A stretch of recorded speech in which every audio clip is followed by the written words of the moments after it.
पूर्णमदः पूर्णमिदं पूर्णात् पूर्णमुदच्यते पूर्णस्य पूर्णमादाय पूर्णमेवावशिष्यते। ॐ शान्ति शान्ति शान्तिः। ॐ गुरुर्ब्रह्मा गुरुर्विष्णुर्गुरुर्देवो महेश्वरः गुरुसाक्षात् परं ब्रह्म तस्मै श्रीगुरवे नमः। शङ्करं शङ्कराचार्यं केशवं बादरायणं सूत्रभाष्यकृतौ वन्दे भगवन्तौ पुनः पुनः। ईश्वरो गुरुरात्मेति मूर्तिभेदविभागिने व्योमवद्व्याप्तदेहाय दक्षिणामूर्तये नमः। सदाशिवसमारम्भां शङ्कराचार्यमध्यमाम् अस्मदाचार्यपर्यन्तां वन्दे गुरुपरम्पराम्। ॐ यो ब्रह्माणं विदधाति पूर्वं यो वै वेदांश्च प्रहिणोति तस्मै तं हदेवमात्मबुद्धिप्रकाशं मुमुक्षुर्वै शरणमहं प्रपद्ये। ॐ शान्ति शान्ति शान्तिः। ॐ असतो मा सद्गमय तमसो मा ज्योतिर्गमय मृत्योर्मामृतं गमय। ॐ शान्ति शान्ति शान्तिः। ॐ नमो नारायणाय। पूर्वभागं श्रीवैशम्पायन उवाच श्रुत्वा धर्मानशेषेण पावनानि च सर्वशः युधिष्ठिरः शान्तनवं पुनरेवाभ्यभाषत। युधिष्ठिर उवाच किमेकं दैवतं लोके किं वाप्येकं परायणं स्तुवन्तकं कमर्चन्तः प्राप्नुयुर्मानवा शुभं को धर्मः सर्वधर्माणां भवतः परमो मतः किं जपन्मुच्यते जन्तुर्जन्म संसारबन्धनात्।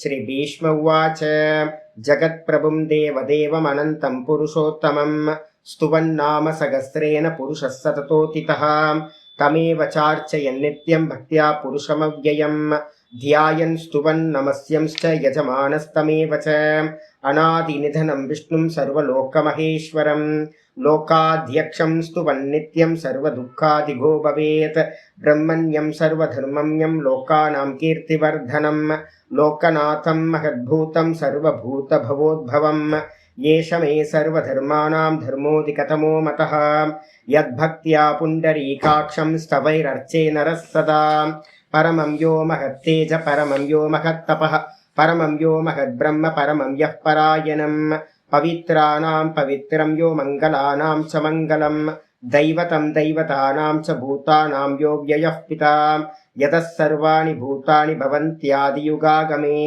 यस्मिंश्च प्रलयं यान्ति पुनरेव युगक्षये तस्य लोकप्रधानस्य जगन्नाथस्य भूपते विष्णोर्नाम सहस्रं मे शृणु पापभयापहं यानि नामानि गौणानि विख्यातानि महात्मनः ऋषिभिः परिगीतानि तानि वक्ष्यामि भूतये।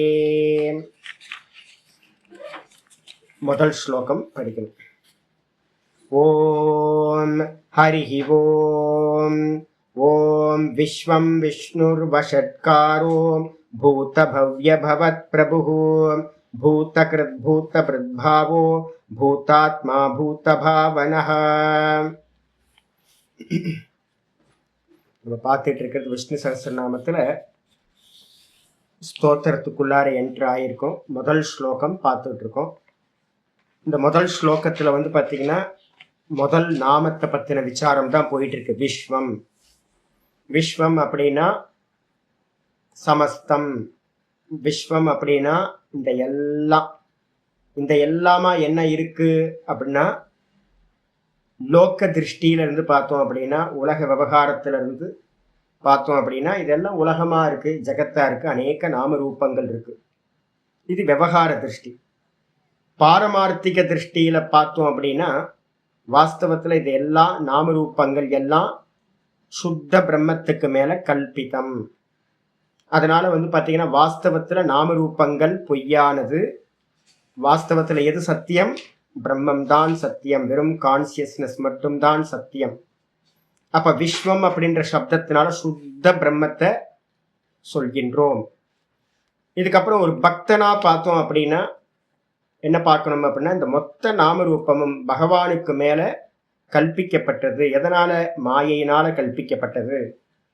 அப்ப இந்த மொத்த ஜகத்தும் என்னன்னா மாயாமயம். மாயைக்கு ஆதாரமா யார் இருக்கா? சுத்த பிரம்ம தத்துவம் இருக்கு. அப்ப சுத்த பிரம்ம தத்துவம் பிளஸ் மாயா சேர்த்தோம் அப்படின்னா அவருக்கு என்ன பேரு? சகுண பிரம்மம், ஈஸ்வரன் அப்படின்னு பேரு. அப்ப விஸ்வம்ன்ற சப்தத்துக்கு அர்த்தம் நாமரூப ஜெகத்தோடு சேர்த்து எடுத்தீங்கன்னா இது எல்லாம் ஈஸ்வர ஸ்வரூபம்னு சகுண பிரம்மமா எடுக்கணும். நாமரூபம் எல்லாம் பொய்ன்னு எடுத்தோம் அப்படின்னா இதுக்கு வாஸ்தவத்துல பிரம்மம் தான் இருக்கிறது அப்படின்னு சுத்த பிரம்மத்தை எடுக்கணும். அதே மாதிரி இதுக்கு ஏதாவது பேர் இருக்குமே பிரம்மத்துக்கு அப்படின்னா ஓங்காரம் தான் சுத்த பிரம்மத்துக்கும் பேரு, நிர்குண பிரம்மத்துக்கும் பேரு, சகுண பிரம்மத்துக்கும் பேரு. இதை சொன்னதுக்கு பிறகு வந்து பாத்தீங்கன்னா ஆச்சாரியர் என்ன பண்ணார்? சர்வாத்ம பாவத்தை நம்ம இம்ப்ளிமெண்ட் பண்ணணும்ன்றதுக்காக ஒவ்வொன்றா சொல்லிக்கிட்டே வரார். லாஸ்ட் ஸ்லோகம் வந்து பாத்தீங்கன்னா நம்ம பார்த்தோம். இந்த லோகத்துல வந்து பாத்தீங்க அப்படின்னா லாஸ்ட் ஸ்லோகத்துல வந்து ஆச்சாரியார் சொல்றார். 2 ஸ்லோகங்கள் பார்த்தோம்னா கடைசி 2 ஸ்லோகங்கள் ஜடானாம் அவிவேக்கினாம் அசுரானாம் அப்பி அசூரானாம் அப்பி அசூரானாம் அப்பி பிரபோ பாக்ய போக்யானி ராஜ்யானி சந்தி அநீதிமதாம் அப்பி அப்படின்னு ஒரு ஸ்லோகம் சொன்னார்.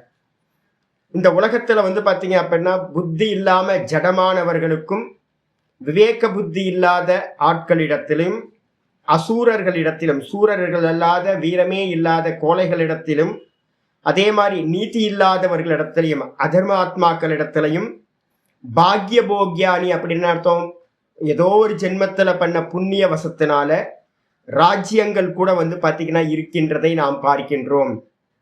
எல்லா இடத்துலையும் அதே தான். தகுதியான ஆள் வந்து பாத்தீங்கன்னா போஸ்டிங்ல உட்கார்றதே இல்லை. எல்லா போஸ்டிங்லையும் எந்த போஸ்டிங் எடுத்துக்கிட்டீங்கனாலும் தகுதியான ஆள் இல்லாம வேற வேற ஏதோ ஒரு புண்ணிய வசத்தினால அந்தந்த இடத்துல உட்கார்ந்து ராஜ்யங்களையும் போக்கியங்களையும் நிறைய அனுபவிச்சுக்கிட்டு இருக்கிறத நம்ம பார்க்குறோம்.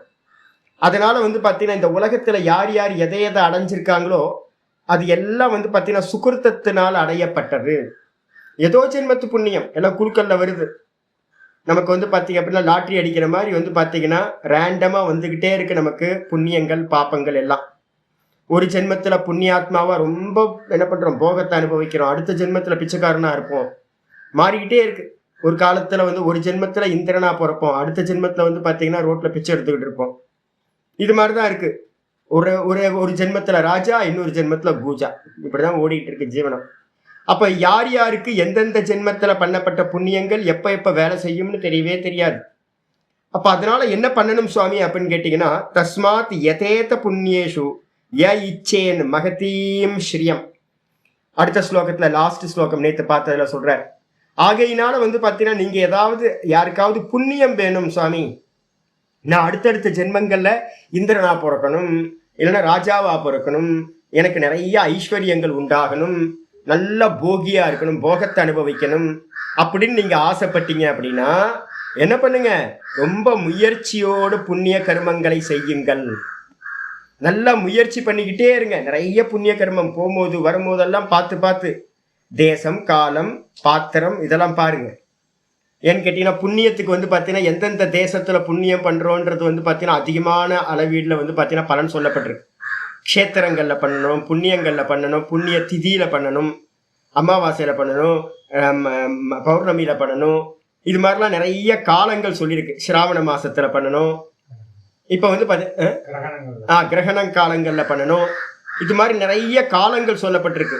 சாதுக்களுக்கு பண்ணணும், சன்னியாசிக்கு பண்ணணும், வேதம் படிச்சவங்களுக்கு பண்ணணும், இவங்களுக்கெல்லாம் பண்ணா புண்ணியம் வந்து அதிகமா கிடைக்கும் அப்படின்னு நிறைய நியமங்கள் வந்து பாத்தீங்க அப்படின்னா ஏகப்பட்ட நியமங்கள் சொல்லியிருக்கு.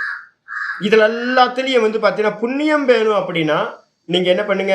பூர்வகாண்டிகள் பண்ண சொல்லப்பட்ட எல்லா நியமங்களையும் ஃபாலோ பண்ணுங்க. இப்ப இருக்கிற நியமங்கள் என்ன தெரியுங்களா? ஊர் ஃபுல்லா இருக்கிற நியமங்கள் இந்த கர்மகாண்டிகள் நமக்குள்ளார இன்ஜெக்ட் பண்ணி வச்சிருக்காங்க. கர்மகாண்டம் வந்து பாத்தீங்கன்னா சங்கரர் வந்து செத்து போயிட்டார். உண்மையிலே சொல்ல போனோம் அப்படின்னா சங்கரர் உயிரோட இல்லை, சங்கரர் மட்டும் இங்க உயிரோட இருந்திருந்தா இந்த சமூகம் வந்து பாத்தீங்கன்னா ரொம்ப அற்புதமா இருந்திருக்கும். சங்கரர் என்ன பண்ணிட்டோம், ஒரு சிலையா வச்சு அவருக்கு பின்னாடியும் வந்து கர்மகாண்டிகள் என்ன பண்ணிட்டாங்க, சங்கல்ப பூஜை பண்ண ஆரம்பிச்சிட்டாங்க. எல்லா இடத்துலையும் சங்கரருக்கு வந்து சிலை வச்சு அந்த சங்கரருக்கு வந்து அவரோட திதியில புண்ணிய திதிகள் எல்லாம் வந்து சங்கர ஜெயந்தின்னு கொண்டாடி கடைசியில வந்து பார்த்தீங்கன்னா என்ன ஆக்கியாச்சு, அவரையும் கர்மத்துக்குள்ளார கொண்டு வந்தாச்சு. கர்மத்தை எதிர்த்தவர் அவர். அப்ப என்ன ஆயிப்போச்சு அப்படின்னு கேட்டீங்கன்னா, சங்கரர் இல்லாம போயிட்டார். அப்ப யார் இருக்கா, வெறும் கர்மகாண்டிகள் வந்து பார்த்தீங்கன்னா நம்ம இந்தியா ஃபுல்லா வியாபிச்சு எல்லா மடங்களையும் வியாபிச்சு கர்மகாண்டிகள் சொல்றதுதான் இப்போ ஓடிக்கிட்டு இருக்கு. எல்லாம் புண்ணியம் பண்றதுக்காகவே கர்மா பண்ணிட்டு இருக்கோம். புண்ணியம் புண்ணியம் புண்ணியமா பண்ணிட்டு இருக்கோம். மோட்சம் கிடைக்குமா சுவாமினா, மோட்சம் கிடைக்கவே கிடைக்காது. ஏதாவது ஒரு ஜென்மத்தில் நீங்க பண்ற புண்ணியம் ஏதாவது ஒரு ஜென்மத்துல என்னாகும், கிடைக்கும், பலனா கிடைக்கும். அப்ப என்ன பண்ணணும் அப்படின்னு கேட்டீங்கன்னா, யாருக்காவது வந்து பார்த்தீங்கன்னா நிர்வாணம் அப்படி இச்சேத் நிர்வாணம் அப்படி இச்சதா, ஒருத்தர் வந்து பார்த்தீங்கன்னா நிர்வாணத்தை இச்சப்பட்டீங்க அப்படின்னா, ஒருவேளை வந்து பார்த்தீங்க அப்படின்னா உங்களுக்குலாம் மோட்சம் அடையணும் சுவாமி, எனக்கு வந்து மோட்சம் அடையணும் சுவாமி, எனக்கு வந்து வேற பிறவி வேணாம், புண்ணியம்லாம் எனக்கு வேணாம் அப்படின்னா என்ன பண்ணணும், அந்நியத்திர தர்மாத் அந்நியத்திர அதர்மாத். மந்திரம் கட்டோபனிஷத்துல சொல்லுது, தர்மத்துக்கு அந்நியமானது அதர்மத்துக்கு அந்நியமானது, அந்நியத்திர கிருதா கிருதாத், செய்யப்பட்ட கர்மத்துக்கு அந்நியமானது, செய்யப்படாத காரணத்திற்கு அந்நியமானது. அப்போ நல்லா வந்து பார்த்தீங்கன்னா சொல்லுது, அந்நியத்திர பூத்தாச்ச பவ்யாச்ச, கடந்து போனதுக்கு அந்நியமானது, எதிர்காலத்துல வரக்கூடியதுக்கு அந்நியமானது, இப்ப நிகழ்காலத்துக்கு அந்நியமானது. அது மாதிரி நீ எதையாவது பார்த்தனா எனக்கு சொல்லு அப்படின்னு நச்சிகேதஸ் வந்து பார்த்தீங்கன்னா சொல்றான் எங்க யம தர்மராஜாட்ட கட்டோபனிஷத்துல. அப்போ வந்து பார்த்தீங்கன்னா இந்த ஆத்ம தத்துவம் பிரம்ம தத்துவம் புண்ணிய பாப்பங்களுக்கு அப்பாற்பட்டதா இருக்கிறது. அப்ப என்ன அர்த்தம் அப்படின்னா, கர்மனா பித்ருலோக, கர்மத்தோட பலன் நீங்க எவ்வளோ புண்ணியம் பண்ணாலும் பித்ருலோகம் வரைக்கும் போயிட்டு ரிட்டர்ன் பேக் இங்கே தான் வரணும், சுத்திக்கிட்டே இருக்க வேண்டியதான் இங்கேயே. இங்க இருந்து சொர்க்கத்துக்கு வரைக்கும் போவீங்க, திரும்ப ரிட்டர்ன் வருவீங்க, மேலே போவீங்க, கீழே வருவீங்க, இவ்வளவுதான்.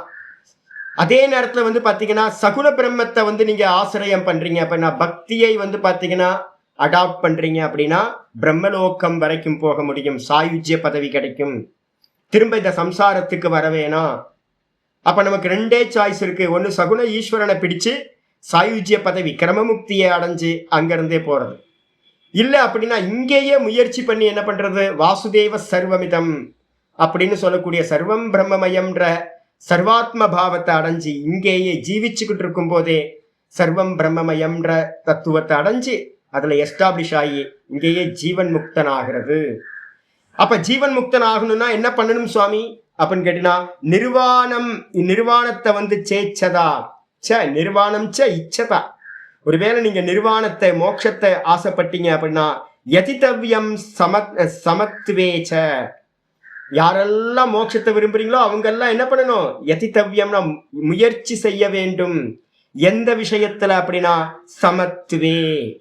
சமத்துவே அப்படின்னா எல்லா ஈஸ்வரமயம் அப்படின்ற பார்வையை என்ன பண்ணணும், கல்டிவேட் பண்ணணும். இப்ப இந்த விஷயத்தை நான் சொல்றது வந்து பாத்தீங்கன்னா வெளியில யாரும் சொல்ல மாட்டாங்க. வேதாந்தம் படிக்கிறவங்க கூட படிச்சு கொடுக்குறவங்க கூட என்ன பண்றாங்க அப்படின்னு கேட்டீங்கன்னா இந்த சமத்துவத்தை பேசுறதே இல்லை. ஏதோ ஒரு காரணம், அதனாலதான் பின்னாடி வந்து நான் சொல்றேன்ல, பின்னாடி வந்து பாத்தீங்கன்னா பேதம் வந்துருச்சு. பேதம் எங்க தெரியுங்களா வரும், தேசம் காலம் வஸ்து பேதம் எல்லாத்தையும் பார்க்கறது கர்ம காண்டத்துல தான் பார்ப்போம், ஒரு கர்மத்துல தான் இதெல்லாம் சம்பவிக்கும். இதே பக்திக்கு வந்துட்டீங்க அப்படின்னா பேதமே இருக்காதுங்க, எந்த பேதமும் போயிடும், எல்லாம் ஈஸ்வரன் தான் அப்படின்னு பாக்குற வந்துடும். அதுக்காக தான் நான் எல்லாத்துட்டையும் சொல்றது என்னன்னு கேட்டீங்கன்னா, கர்மத்தை தாண்டி வந்துருங்க ஜி, உபாசனைக்கு வந்துருங்க. உபாசனைக்கு வந்துட்டீங்க அப்படின்னா ரொம்ப உங்களுக்கு வந்து லைஃப் வந்து சேஞ்ச் ஆகிடும். உங்களுக்கு நீங்க கர்மத்துக்குள்ளார இருக்கிற வரைக்கும் வந்து பார்த்தீங்கன்னா சிக்கல்லையே சிக்கிக்கிட்டு இருக்கணும். எல்லாம் பேதம் பேதம் பேதம் எல்லாம். ஒரு ஆஃபீஸ்க்குள்ளார நுழைஞ்சோம் அப்படின்னா அக்கௌண்டன்ட் வேற, மேனேஜர் வேற, அட்டெண்டர் வேற, கேஷியர் வேற, டெஸ்பாச் கிளர்க் வேற, ஒவ்வொருத்தரும் பேதம் வச்சிருக்கு. எத்தனை டேபிள் இருக்கு பாருங்க, விதவிதமான டேபிள். அப்போ வந்து பார்த்தீங்கன்னா எந்த கர்மா பண்ணினாலும் அந்த கர்மால வந்து பார்த்தீங்கன்னா பேதம் இருக்கதான் செய்யும். அப்ப என்ன பண்ணணும், எல்லா கர்மத்தையும் விட்டுட்டு ஈஸ்வர கர்மத்துக்கு வரணும். ஈஸ்வர கர்மத்தையும் விட்டுட்டு என்ன பண்ணணும், வெறுமனே உபாசகனா மாறணும். உபாசகனா மாறினாலும் கூட வந்து பார்த்தீங்கன்னா அந்த பிராண தத்துவத்தை நம்ம பிடிச்சிட்டோம்னு வச்சுங்க, பிராணன் தான் இயக்கமா இருக்கு, சூத்திராத்மா நம்ம பார்த்துருக்கோம். எல்லா தேகத்திலையும் இருக்கிற பிராணன் சகுண ஈஸ்வரன். அதுல பாத்தீங்கன்னா பேதம் இல்லவே இல்லை. அதுக்குள்ளார இன்னொன்னு இருக்கு, அந்தர்யாமியா ஈஸ்வரன் இருக்கார். எப்படி இருக்கார்? எல்லாத்துலயும் அகம் அகம் அகம்னு இருக்கார். அப்ப ஒண்ணு உபாசகனா மாறி அந்த பிராணனை பிடிச்சிங்கன்னா பிராண தத்துவத்துல பேதம் இல்லை. அதையும் தாண்டி பாத்தீங்கன்னா கான்சியஸ்னஸ் தான் ஈஸ்வரன் அப்படின்னா அந்த ஈஸ்வரனை பிடிச்சிங்க அப்படின்னா அங்கேயும் பேதம் இல்லை.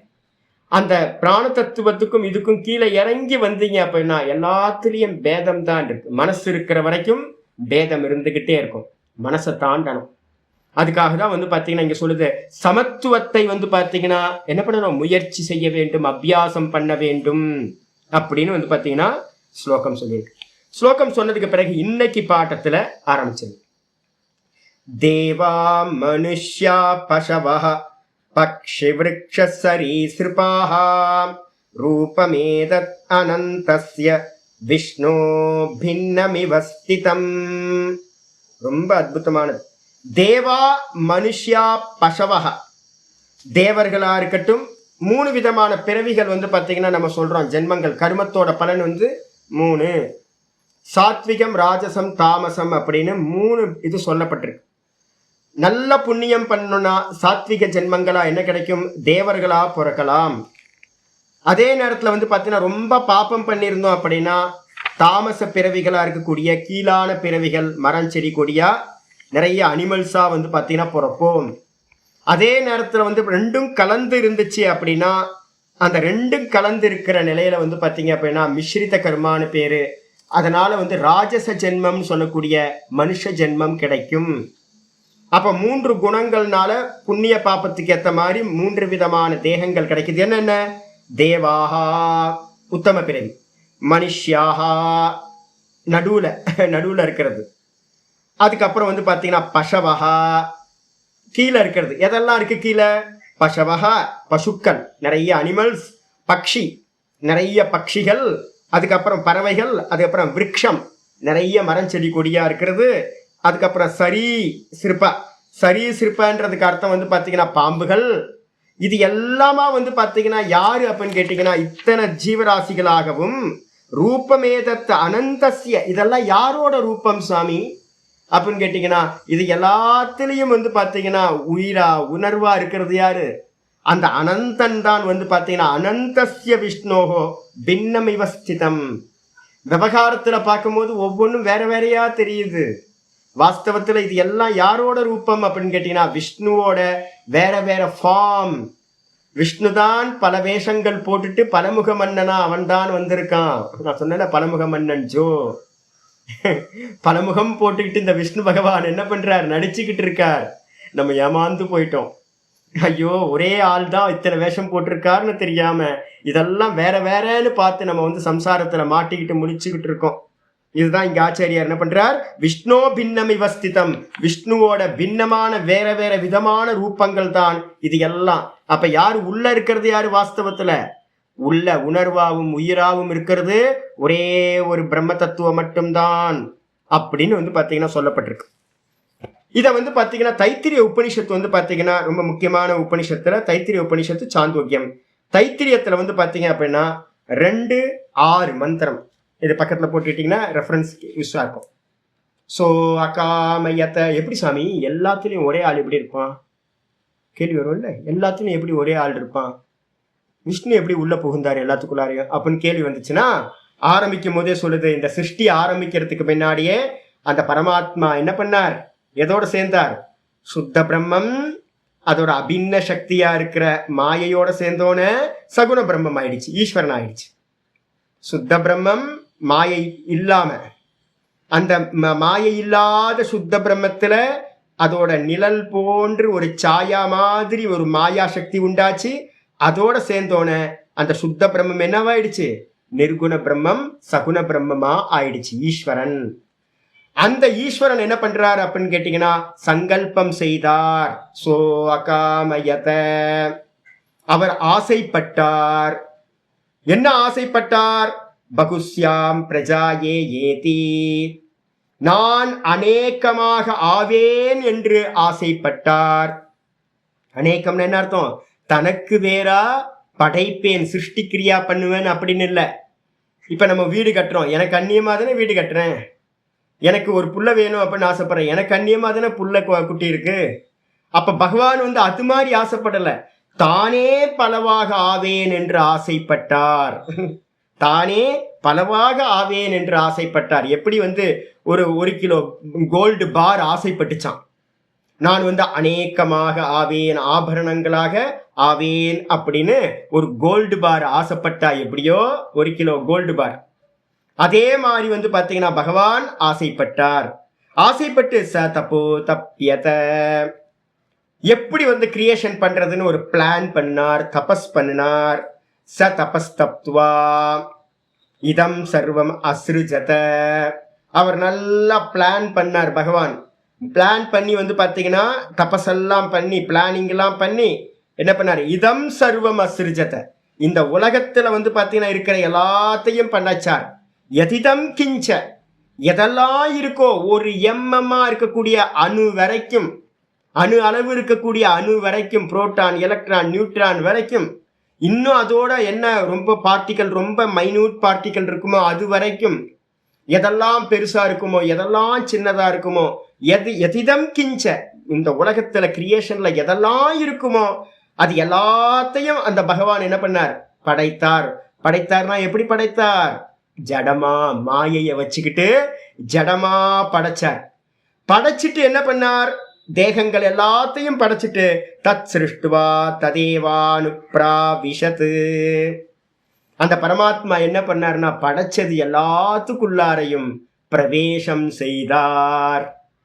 பிரவேசம் செய்து என்ன பண்ணார் அப்படின்னு கேட்டா தது அனுப்பிரவிஷ்ய, அவ்வாறு உள்ள புகுந்து உள்ள பிரவேசம் பண்ணி, உள்ள பிரவேசம் பண்ணி எப்படி பிரவேசம் பண்ணார்னு இந்த இடத்துல வந்து பாத்தீங்கன்னா இதோட கட் பண்ணிக்கிட்டு சாந்தோக்கியத்துல போனீங்கன்னா சாந்தோக்கியத்துல இதே சுருத்தி இருக்கு. எப்படி உள்ள பிரவேசம் பண்ணார் அப்படின்னு கேட்டீங்கன்னா சொல்லுது, அனேன ஜீவேன ஆத்மனா அனுப்பிரவிஷ்ய, உள்ள நுழையும் போது எப்படி நுழைஞ்சாரு அப்படின்னு கேட்டீங்கன்னா ஜீவரூபத்துடன் உள்ள நுழைஞ்சாராம். அப்ப நமக்குள்ளார தேகத்தெல்லாம் பகவான் படைச்சார், மாயையை வச்சு படைச்சிட்டு அந்த தேகத்துக்குள்ளாரெல்லாம் புகுந்திருக்கார். யார் புகுந்திருக்கார், அந்த பரமாத்மா தான் உள்ளுக்குள்ளார ஜீவபாவத்துல உள்ள புகுந்திருக்கார், பிரவேசம் பண்ணி இருக்கார். அப்ப நான் சொல்றோமே, இங்க இருக்கக்கூடிய குரங்கும் நான் சொல்லுது, எறும்பும் நான் சொல்லும், தேவனும் நான் சொல்லுவான், மனுஷனும் நான் சொல்லுவான், அரக்கனும் நான் சொல்லுவான், இந்த லோகத்துல இருக்கிற எல்லாம் நான் சொல்லுமே, அந்த நானா ஜீவபாவத்துல பரமாத்மா உள்ள புகுந்திருக்கார். இப்ப நம்ம சொன்னோம்ல, இந்த ஸ்லோகத்துல நம்ம பார்த்திருக்குமே எதெல்லாம் புகுந்திருக்கு அப்படின்னு கேட்டீங்கன்னா தேவாகா மனுஷ்யாகா பசவஹா, தேவர்களாகவும் மனிதர்களாகவும் பசுக்களாகவும் பட்சிகளாகவும் விருட்ச சரீர சிற்பாகா, விரக்ஷங்களாகவும் நிறைய பாம்புகளாகவும் வந்து பார்த்தீங்கன்னா விதவிதமான நம்ம ரூபத்தை பார்த்திருக்குமே, இது எல்லாத்துக்குள்ளாரையும் யார் இருக்கா, ஒரே பரமாத்மா பிரவேசம் பண்ணிக்கிட்டு இருக்கின்றார். அப்ப வந்து இத்தனை விதமா புகுந்திருக்கார் அப்படின்னு சாந்தோக்கியம் சொல்லுது, ஜீவபாவத்துல புகுந்திருக்காருன்னு. ஆனா இங்க தைத்திரியத்துல வந்து பாத்தீங்கன்னா அடுத்த லெவல் போகுது. அவர் எப்படி புகுந்திருக்கார், இப்ப கேள்வி வரும், மேட்டர் இருக்கே சுவாமி நிறைய. என்கிட்ட ஒரு சுவாமி ஒருத்தர் படிச்சார், அவர் எப்ப பார்த்தாலும் அதான் கேட்பாரு, சுவாமி இங்க இருக்கிறதெல்லாம் ஜீவர்கள் அப்படின்னு, அசையாததெல்லாம் என்ன சுவாமி, இங்க இருக்க அசையாததெல்லாம் யாரு அப்படின்னு கேட்பார். சேத்தனமெல்லாம் பகவான் ஒத்துக்கிறோம், சேத்தனம் இல்லாம உயிர் இல்லாம ஜடவஸ்துக்களா இங்க இருக்கே சுவாமி, அதெல்லாம் என்ன அப்படின்னு கேட்கும்போது தைத்திரியத்துல சொல்லுது தத் அனுப்பிரவிஷ்ய சச்சத்யச்சாபவத். ரொம்ப அற்புதமான வார்த்தை. திரவியங்கள்ல 2 திரவியம் சொல்லுவோம், மூர்த்த திரவியம் அமூர்த்த திரவியங்கள்னு 2 சொல்லுவோம். எது மூர்த்த திரவியம்னா ஃபார்ம் இருக்கிற, எதெல்லாம் ஃபார்ம் இருக்கு, பிருத்திவிக்கு ஃபார்ம் இருக்கு, ஜலத்துக்கு ஃபார்ம் இருக்கு, அக்னிக்கு ஃபார்ம் இருக்கு, 3 கண்ணில் தெரியுது, இதுக்கு பேர் மூர்த்தம்னு பேரு, சச்ச. அதுக்கப்புறம் எதுக்கெல்லாம் மூர்த்தம் இல்லையோ, எது வாயுக்கு வந்து பார்த்தீங்கன்னா ஃபார்ம் இல்லை, ஆகாசத்துக்கு ஃபார்ம் இல்லை, தியச்ச. அப்ப இங்க இருக்கக்கூடிய சத்து தியத்து இந்த 2 சொல்லுவோம். சத்துனா பிருத்திவி ஜலம், அதுக்கப்புறம் வந்து அக்னி. தியத்து அப்படின்னா ஆகாசம், வாயு ஆகாசம். சத்து தியத்து இதை சேர்த்தீங்கன்னா சத்தியம் அப்படின்னு ஆயிடும். சத்தியம்னா என்ன அர்த்தம், சத்து தியத்து. சத்துனா 3, தியத்துனா 2. வாயு ஆகாசம் தியத்து, பிருத்திவி ஜலம் அக்னி வந்து பார்த்தீங்கன்னா சத்தியம். அவர் என்ன பண்ணாருன்னா இந்த லோகத்துக்குள்ளார பிரவேசம் பண்ணி அவருதான் என்ன பண்ணாரு, சத்தாவும் தியக்தாவும் ஆனார், பஞ்சபூத்தங்கள் ஆயிட்டார். அதுக்கப்புறம் வந்து பார்த்தீங்கன்னா சச்சபவத்து, மலையை வந்து பார்த்தீங்கன்னா சுவாமின்னு கும்பிடுறோமா. நாங்கள் திருவண்ணாமலையில் இருந்துக்கிட்டு என்னோட டெய்லி காலையில் ரொட்டீன் என்ன தெரியுங்களா, எந்திரிச்சோன்னு போய் கதவை திறந்து மலையை பார்த்து ஒரு நமஸ்காரம் பண்ணி கீழே விழுந்து பகவானே அப்படின்னு மலையை யாராவது பார்த்தாங்கன்னா, என்ன சாமி ஜடமா இருக்கிற மலையை போய் கும்பிடுறீங்களே சாமி கேட்கலாம்ல. மலையை சுத்துறவங்க எல்லாம் ஒரு சாமி சொல்லுவார், வேதாந்தம் படிச்ச ஒரு சுவாமி இங்க இருக்க, அவர் சொல்லுவார், எவனோ பைத்தியக்காரன் மலையை சுத்திட்டு இருக்கான் அப்படின்ட்டுவார். யோ மலையை சுத்திட்டு இருக்கானா, யோ சச்ச தியச்ச அபவத்து, பகவான் தான் வந்து பாத்தீங்கன்னா பிருத்திவியா ஜலமா ஆறு எல்லாத்தையும் கங்கா மாதா, யமுனா மாதா, கோதாவரி மாதா, காவேரி மாதான்னு நதிகள் எல்லாத்தையும் உபாசனை பண்றோமா, பூஜை பண்றோமா, மலைகளை எல்லாத்தையும் பூஜை பண்றோமா, பூமியை வந்து பாத்தீங்க அப்படின்னா காலையில எந்திரிச்சோன்னா பூமியை தொட்டு கும்பிடுறோமா. பூமி பூஜா வந்து பார்த்தீங்கன்னா எப்பவுமே ஜபத்துல உட்காரும் போது வந்து பார்த்தீங்கன்னா பூமிக்கு ஒரு நமஸ்காரம் பண்ணணும். நமஸ்காரம் பண்ணிட்டு தான் அதுக்கான மந்திரத்தை சொல்லி நமஸ்காரம் பண்ணிட்டு தான் நம்ம ஆசனத்துல இருந்து இது பண்றோம். அப்ப பூமியும் வந்து பார்த்தீங்கன்னா தேவதா, ஜலமும் தேவதா, அக்னியை வந்து பார்த்தீங்கன்னா தேவதையா உபாசனை பண்றோம், வாயுவை வந்து பார்த்தீங்கன்னா தேவதையா உபாசனை பண்றோம், ஆகாசம் தான் இருக்கிறதுல பெரிய தேவதை. அப்ப இதெல்லாம் யாரு அப்படின்னு கேட்டீங்கன்னா இதுல எல்லாமே வந்து பார்த்தீங்கன்னா பரமாத்மா சத்தாவும் தியக்தாவும் பஞ்சபூத்தங்களாக ஆனார். அதுக்கு அடுத்தது வேற என்ன ஆனார் சுவாமி அப்படின்னா சச்சபவத்து நிருத்தஞ்சா நிருத்தஞ்ச. நிருத்தம் அப்படின்னா என்ன அர்த்தம், வாக்குல நமக்கு நிறைய விஷயங்களை சொல்ல முடியுது. எதெல்லாம் வாக்குல சொல்ற முடிகிற விஷயங்களா இருக்கோ அது எல்லாம் பகவான் தான். பேர் வேணா எந்த பேர் வேணா வச்சுங்க, யார் பேர் வேணா வச்சுங்க, எந்த பேர் வேணா வச்சுங்க, ஆனா உள்ள இருக்கிற ஆள் யாரு அப்படின்னா வாக்குல எதெல்லாம் நீங்க டிஃபைன் பண்ணி சொல்றீங்களோ, இது இது இதுன்னு பேர் வச்சு சொல்றீங்களோ அது எல்லாம் பகவானா ஆனார், அதெல்லாம் ஆனார் பகவான். அதுக்கப்புறம் எது வந்து வாக்குக்கு எட்டாததா இருக்கோ, சொல்ல முடியலையோ, வாக்குல டிஃபைன் பண்ண முடியலையோ, அந்த தத்துவமாகவும் பகவான் ஆனார். அதுதான் சொல்றது நிருத்தஞ்சா நிருத்தஞ்ச. அதுக்கப்புறம் என்ன ஆனார் சுவாமி அப்படின்னா நிலையனஞ்சா நிலையனஞ்ச. நிலையனம் அப்படின்னா ஆதாரமா, எதெல்லாம் ஆதாரமா இருக்கோ. நான் இப்ப எங்க இருக்கேன், ஆசனத்துல இருக்கேன், ஆசனத்துல உட்கார்ந்துருக்கேன், ஒரு சேர் போட்டு நல்ல பேம்புல வந்து பண்ணப்பட்ட ஒரு ஆசனத்துல உட்கார்ந்துருக்கேன். அப்போ அது ஆதாரம், நிலையனம் அப்படின்னு பேரு. நான் இந்த ஆசனம் எங்க இருக்கு, வீட்டுல இருக்கு. வீடு எங்க இருக்கு, நிலத்துல இருக்கு. நிலம் எங்க இருக்கு, ஜலத்துல இருக்கு. அப்ப எதெல்லாம் ஆதார தத்துவமா இருக்கோ அந்த ஆதார தத்துவம் எல்லாம் பகவானா ஆனார். அதுக்கப்புறம் அனிலயனஞ்ச, ஆதாரம் இல்லாம சுதந்திரமா இருக்கக்கூடிய இதெல்லாம் இருக்கோ அது எல்லாம் பகவான் ஆனார். அதுக்கப்புறம் வேற என்ன சுவாமி ஆனார், முக்கியமானது விஜானம் சா விஜானஞ்ச.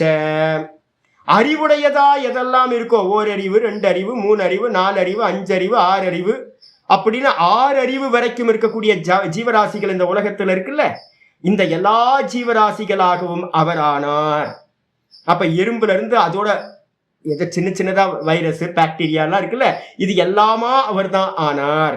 அது மட்டும் இல்ல, அசையாதவைகளா ஜடம் ஜடம்னு சொல்றமே சுவாமி, அந்த ஜடவஸ்துக்களாகவும் பகவான் தான் ஆனார். அதனாலதான் சொல்றேன் விஜானம் சா விஜானஞ்ச. விஜானம்னா உணர்வுள்ளவைகளாகவும் அறிவுள்ளவைகளாகவும் அவரே ஆனார். கூடவே வந்து பாத்தீங்கன்னா அறிவில்லாத ஜடம் நம்ம சொல்றமே சுவாமி. நான் இந்த எப்பவுமே அந்த சுவாமி கேட்கும் போதெல்லாம் இந்த மந்திரத்தை சொல்வேன், விஜானம் சா விஜானஞ்ச. அப்ப நம்ம நினைச்சிட்டு இருக்கோம் பகவான் வந்து சைத்தன்யமா எனக்குள்ளார உணர்வா இருக்காருன்னு மட்டும் நம்ம நினைக்கிறோம். இல்ல, நமக்குள்ளார இந்த புத்தின்னு ஒரு தத்துவம் இருக்கு பாத்தீங்களா, அந்த புத்தின்ற தத்துவம் அந்த சித்த அம்சத்தை, சத்தியம் ஞானம் அனந்தம் பிரம்ம, அந்த சித்த அம்சத்தை வந்து பாத்தீங்கன்னா ரிஃப்ளெக்ட் பண்ற சாமர்த்தியம் நம்மள்ட்ட இருக்கிற புத்திக்கு இருக்கு. அதனால நம்ம என்ன பண்றோம், உணர்வோட வந்து பாத்தீங்கன்னா உணர்றோம், அறியறோம், எல்லாம் பண்றோம். அதே நேரத்தில் அந்த கல்லு மண்ணுன்னு நம்ம சொல்றோமே சுவாமி, அதுலயும் பகவான் இருக்கார். எந்த அம்சத்துல அப்படின்னா சத்த அம்சத்திலையும் ஆனந்த அம்சத்திலையும் அவர் இருக்கார். நம்ம தேகத்துல அந்த பகவான் எப்படி இருக்கார்? சத்தாவும் சித்தாவும் ஆனந்தமாகவும் நம்மள்கிட்ட வெளிப்படுறார். இதே பாத்தீங்கன்னா ஒரு புஸ்தகம் இருக்குன்னு வச்சுங்க, புஸ்தகம் இருக்கிறது, அது அறிகிற அம்சம் அந்த புஸ்தகத்துல இல்ல, ஆனா அதுல என்ன இருக்கு? இருக்கிறதுன்ற அம்சம் இருக்கு. மலை இருக்கிறது, இந்த கல்லு இருக்கிறது, எல்லாத்தையும் இருக்குன்னு நம்ம சொல்றோம் பாத்தீங்களா? அப்ப பகவான் இருப்பா இருக்கார். இந்த புஸ்தகம் எனக்கு மந்திர புஷ்பம், எனக்கு பாத்தீங்கன்னா ஒரு மந்திர புஷ்பம் வச்சிருக்கேன், ராமகிருஷ்ண மரத்தோட புக்கு. இது பாத்தீங்கன்னா எனக்கு எவ்வளவு ஆனந்தம் தருது தெரியுங்களா? பல வருஷங்களா வச்சிருக்கேன். எனக்கு என் கூடயே இது இருக்கும், தலைமாட்டில் வச்சிருப்பேன் நான் இந்த புஸ்தகத்தை. ராத்திரியில எழுந்திரிச்சு டும்னு ஏதோ ஒரு ஞாபகம் வரும், டும்னு இந்த மந்திரம் எங்கேயோ இருக்கே, இது டக்குன்னு ஒரே யுரேக்கான்னு ஒரு சந்தோஷம் வரும் ஒவ்வொரு மந்திரத்தை படிக்கும் போதும். இந்த புஸ்தகம் எனக்கு எப்பவுமே சுகம் தந்துகிட்டே இருக்கு. அப்ப என்ன அர்த்தம்? இருக்கு, கூடவே என்ன இருக்கு? ஆனந்தமும் அது இருக்கு, எனக்கு ஆனந்தத்தையும் தர்றதா இருக்கு. ரெண்டு அம்சம் இதுல வெளிப்படுது. ஆனா இதுல அறிவு வெளிப்படுதா? என்னைக்காவது புஸ்தகம் சார் நான் இருக்கேன் சார் அப்படின்னு சொல்லுமா? சொல்லாது. ஏன்னா சித்த அம்சம் இதன் இடத்துல இல்லை. அப்ப இந்த உலகத்துல நம்ம எங்கெல்லாம் பாக்குறோமோ ஒவ்வொரு அம்சம் வெளிப்பட்டு இருக்கும்.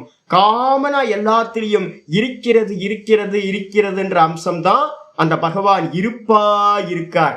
அது ஜடமா இருக்கட்டும், சேத்தனமா இருக்கட்டும், உயிர் உள்ள உணர்வுள்ளதா இருக்கட்டும், உயிர் இல்லாத உணர்வில்லாததுன்னு சொல்லக்கூடிய ஜடமா இருக்கட்டும், எல்லாத்திலையும் பாத்தீங்கன்னா பகவான் இருக்கார். சத்தியஞ்சா அன்றுதம்ச சத்தியம் அபவத்து. நம்ம சொல்றோமே சத்தியம் சத்தியம்னு, விவகாரத்துல சொல்றோமே சத்தியம் பேசுன்னு, அந்த சத்தியமா அவர் தான் இருக்கார். அதே நேரத்துல அன்றுதம்ச விவகாரத்துல சொல்ற பொய்யாவும் அவர் தான் இருக்கார். இதை வேற அர்த்தம் சொல்லுவாங்க. சத்தியம்ன்றதுக்கு அர்த்தம் பாரமார்த்திக சத்தியமா அவர் இருக்கார், அன்றுத்தம்ன்றதுக்கு அர்த்தம் விவகார சத்தியமாவும் அவர் தான் இருக்கார். அதனால அவருக்கு என்ன பேர் சுவாமி அப்படின்னு கேட்டீங்கன்னா, நிறைய ரிஷிமார்கள் அந்த பரமாத்மாவை சத்தியம் அபவத், அவர் சத்தியமா இருக்கார், மொத்தமும் அவர் தான் சுவாமி. யதிதம் கிஞ்ச, இந்த உலகத்துல எதெல்லாம் இருக்கோ அது எல்லாம் பகவான் தான். பகவானுக்கு அந்நியமா வேற ஒண்ணும் இல்லை. அதனால பெரியவங்க என்ன சொல்றாங்க? தத் சத்தியமித்யா சக்ஷதே. அந்த பரமாத்மாக்கு என்ன பேருனா சத்தியம், அவர் மட்டும்தான் சத்தியம். நிலைத்தவர் யாரு அப்படின்னா அவர் மட்டும்தான். மற்றதெல்லாம் நாம ரூபம். இதெல்லாம் நம்பி மயங்கி போய் நம்ம என்ன பண்ணிட்டு இருக்கோம்? பொய்யெல்லாம் சத்தியம் நினைச்சுக்கிட்டு இருக்கோம், பொய்ய மெய்யின்னு நினைச்சுக்கிட்டு இருக்கோம். வாஸ்தவத்துல மெய்யது பொய்ய, சத்தியம் எது? பரமாத்மா மட்டும்தான். அப்ப அவர் தான் பாத்தீங்கன்னா இங்க இருக்கக்கூடிய எல்லாம் யதிதம் கிஞ்ச மந்திரம் முடிக்கும் போது சொல்லுது, இந்த உலகத்துல எதெல்லாம் இருக்கோ எல்லாம் பகவான் தான். அவர் தான் உள்ள புகுந்திருக்கார், அவர் தான் பல வேஷம் போட்டுட்டு இருக்கார் அப்படின்னு இதோட கனெக்ட் பண்ணிக்கணும். இதுக்கப்புறம் அடுத்த ஸ்லோகம் வந்துடுது. ஏதத் விஜானதா சர்வம், ஏதத் விஜானதா சர்வம் ஜகத் ஸ்தாவர ஜங்கமம் திரஷ்டவ்யம் ஆத்மவத் விஷ்ணுர் விஷ்ணுர் யதோயம் விஸ்வரூபத்திற்கு. ரொம்ப அற்புதமான ஸ்லோகம் சொல்றார். ஏதத்து விஜானதா சர்வம், இந்த விதமா என்ன பண்ணணும்? ஏதத்து விஜானதா, இந்த விதமா அறிஞ்சுக்கணும். எதை அப்படின்னு கேட்டீங்கன்னா, சர்வம் ஜெகத், இந்த மொத்த உலகத்தையும் இந்த விதமா அறிந்து கொள்ள வேண்டும். உலகத்துல இருக்கிறது எது இருக்கு? ஸ்தாவரம் ஜங்கமம். ஸ்தாவரம்னா அசையாதவைகள், நிலைத்து ஏதாவது இடத்துல கல்லு மண்ணு செடி கொடி மரம் இதெல்லாம் ஒரு இடத்துல இருந்து மூவ் ஆகுறதுல இம்மூவபிளா இருக்கிறது. ஜங்கமம்னா என்ன அர்த்தம்? அசைகின்றவைகளா இருக்கிறது. நம்மள மாதிரி ஜீவர்கள், பட்சிகள், விலங்குகள், அனிமல்ஸ் இதெல்லாம். அப்ப இது எல்லாம் அசைகின்ற அசையாத இந்த அனைத்து ஜகத்தையும் என்ன பண்ணணும்? ஏதத்து விஜானதா, இந்த விதமா தெரிந்து கொள்ள வேண்டும். எப்படி? திரஷ்டவ்யம் ஆத்மவத்து விஷ்ணோஹோ. எப்படி அறிந்து கொள்ள வேண்டும் அப்படின்னா, தன்னை போலவே அறிந்து கொள்ள வேண்டும். நான், இந்த ஜெகத்துல இருக்கிற ஒவ்வொன்றும் நான் தான், எனக்கு அந்நியமா வேற இல்லவே இல்லை. தன்னை போலவே பார்க்க வேண்டும். இதை விட்டுட்டு வேற மாதிரி பார்த்தோம், திரும்ப திரும்ப பிறந்து இறந்துகிட்டே இருக்கணும். அதனால தன்னை போலவே எல்லாத்தையும் பார்க்கணும். ஏன் அப்படின்னு கேட்டினா, விஷ்ணோர் எதோனா ஏனெனில் விஷ்ணோஹோ அயம் விஸ்வரூபத்திற்கு. ஒரே ஒரு விஷ்ணு தான் என்ன பண்ணிருக்கார்? அநேக ரூபத்தை எடுத்து விஸ்வரூபமாயிருக்கார். ஒரே விஷ்ணு தான் என்ன பண்ணிருக்காரு? விஸ்வரூபத்திற்கு நான் விஸ்வரூபத்தை தாரணம் செய்தவரா. விஸ்வரூபம்னு என்ன அர்த்தம்? இந்த உலகத்துல எதெல்லாம் இருக்கோ அது எல்லாம் விஷ்ணுவோட ரூபம், விஸ்வரூபம், விராட் ரூபம். விராட்டுக்குள்ளதான் நீங்களும் நானும் இருக்கோம். ரெண்டாவது ஸ்டெப் புரிஞ்சுக்கணும். முதல் ஸ்டெப் கர்மயோகம். முதல் 6 அத்தியாயத்துல நம்ம பகவத்கீதையில என்ன படிச்சிருக்கோம்? கர்மயோகமும் ஞான நிஷ்டையும், இந்த 2 தான் படிச்சோம். இப்ப 7வது அத்தியாயத்துல இருந்து 12வது அத்தியாயம் வரைக்கும் பகவத்கீதையில நம்ம காலையில படிக்க ஆரம்பிச்சிருக்கோம். 7வது அத்தியாயம். இப்ப என்னோட டோன் பாத்தீங்கன்னா மாறி போயிருக்கு. நான் இப்ப எல்லாத்துக்கும் என்ன சொல்றேன்? ஈஸ்வரன் எல்லாத்துலயும் இருக்கார், ஈஸ்வரன் எல்லாத்துலயும் இருக்கார், ஈஸ்வரன் எல்லாத்துலயும் இருக்காருன்னு சொல்ல ஆரம்பிச்சிட்டேன். இப்ப இங்க விஷ்ணு சகஸ்ரநாமத்திலையும் ஈஸ்வரன் தான் எல்லான்னு ஸ்லோகங்கள் ஆச்சாரியார் சொல்ல ஆரம்பிச்சிருக்கார். என்ன அர்த்தம்னு கேட்டீங்கன்னா, கர்மயோகம்னு பண்றது மெதுவா வேற ஒரு ஃபார்முக்கு மாறும். அதுக்கு என்ன பேர் அப்படின்னா விராட் உபாசனா. கர்மயோகத்தோட அடுத்த ஃபார்ம் பாத்தீங்கன்னா விராட் உபாசனா. விராட் உபாசனான்றது என்னன்னு கேட்டீங்கன்னா பாவம் கலந்துரும். கர்மயோகத்துல என்ன இருக்கு அப்படின்னு கேட்டீங்கன்னா பலனை பார்க்காம வெறும் ஈஸ்வர அர்ப்பணமா பலனை பார்க்காம செய்யறது. அதே நேரத்துல பாத்தீங்கன்னா இந்த விராட் உபாசனையில என்ன வந்துடும் அப்படின்னு கேட்டீங்கன்னா, நீங்க என்னத்தை கொடுத்தாலும் எல்லா ஜீவராசிகளுக்கும் எதை கொடுத்தாலும் எப்படி பாவிக்கணும் அப்படின்னு கேட்டீங்கன்னா, விராட் ரூபத்துல நானும் ஒரு விராட் அம்சமா இருக்கேன், எதிர்க்க இருக்கிற ஜீவராசிகளும் ஒரு விராட் அம்சமா இருக்கு. ஒரு அணு இன்னொரு அணுக்கு சககாரி சாதனமா என்ன பண்ணுது? ஹெல்ப் பண்ணிக்கிட்டே போகுது. அப்ப பாத்தீங்க அப்படின்னா இங்க நான் கொடுக்கிறவன் இல்ல, யாரும் வாங்குறவனும் இல்லை, பேதம் இல்லை. வாங்குறவனும் ஈஸ்வரன், கொடுக்கிறவனும் ஈஸ்வரன்.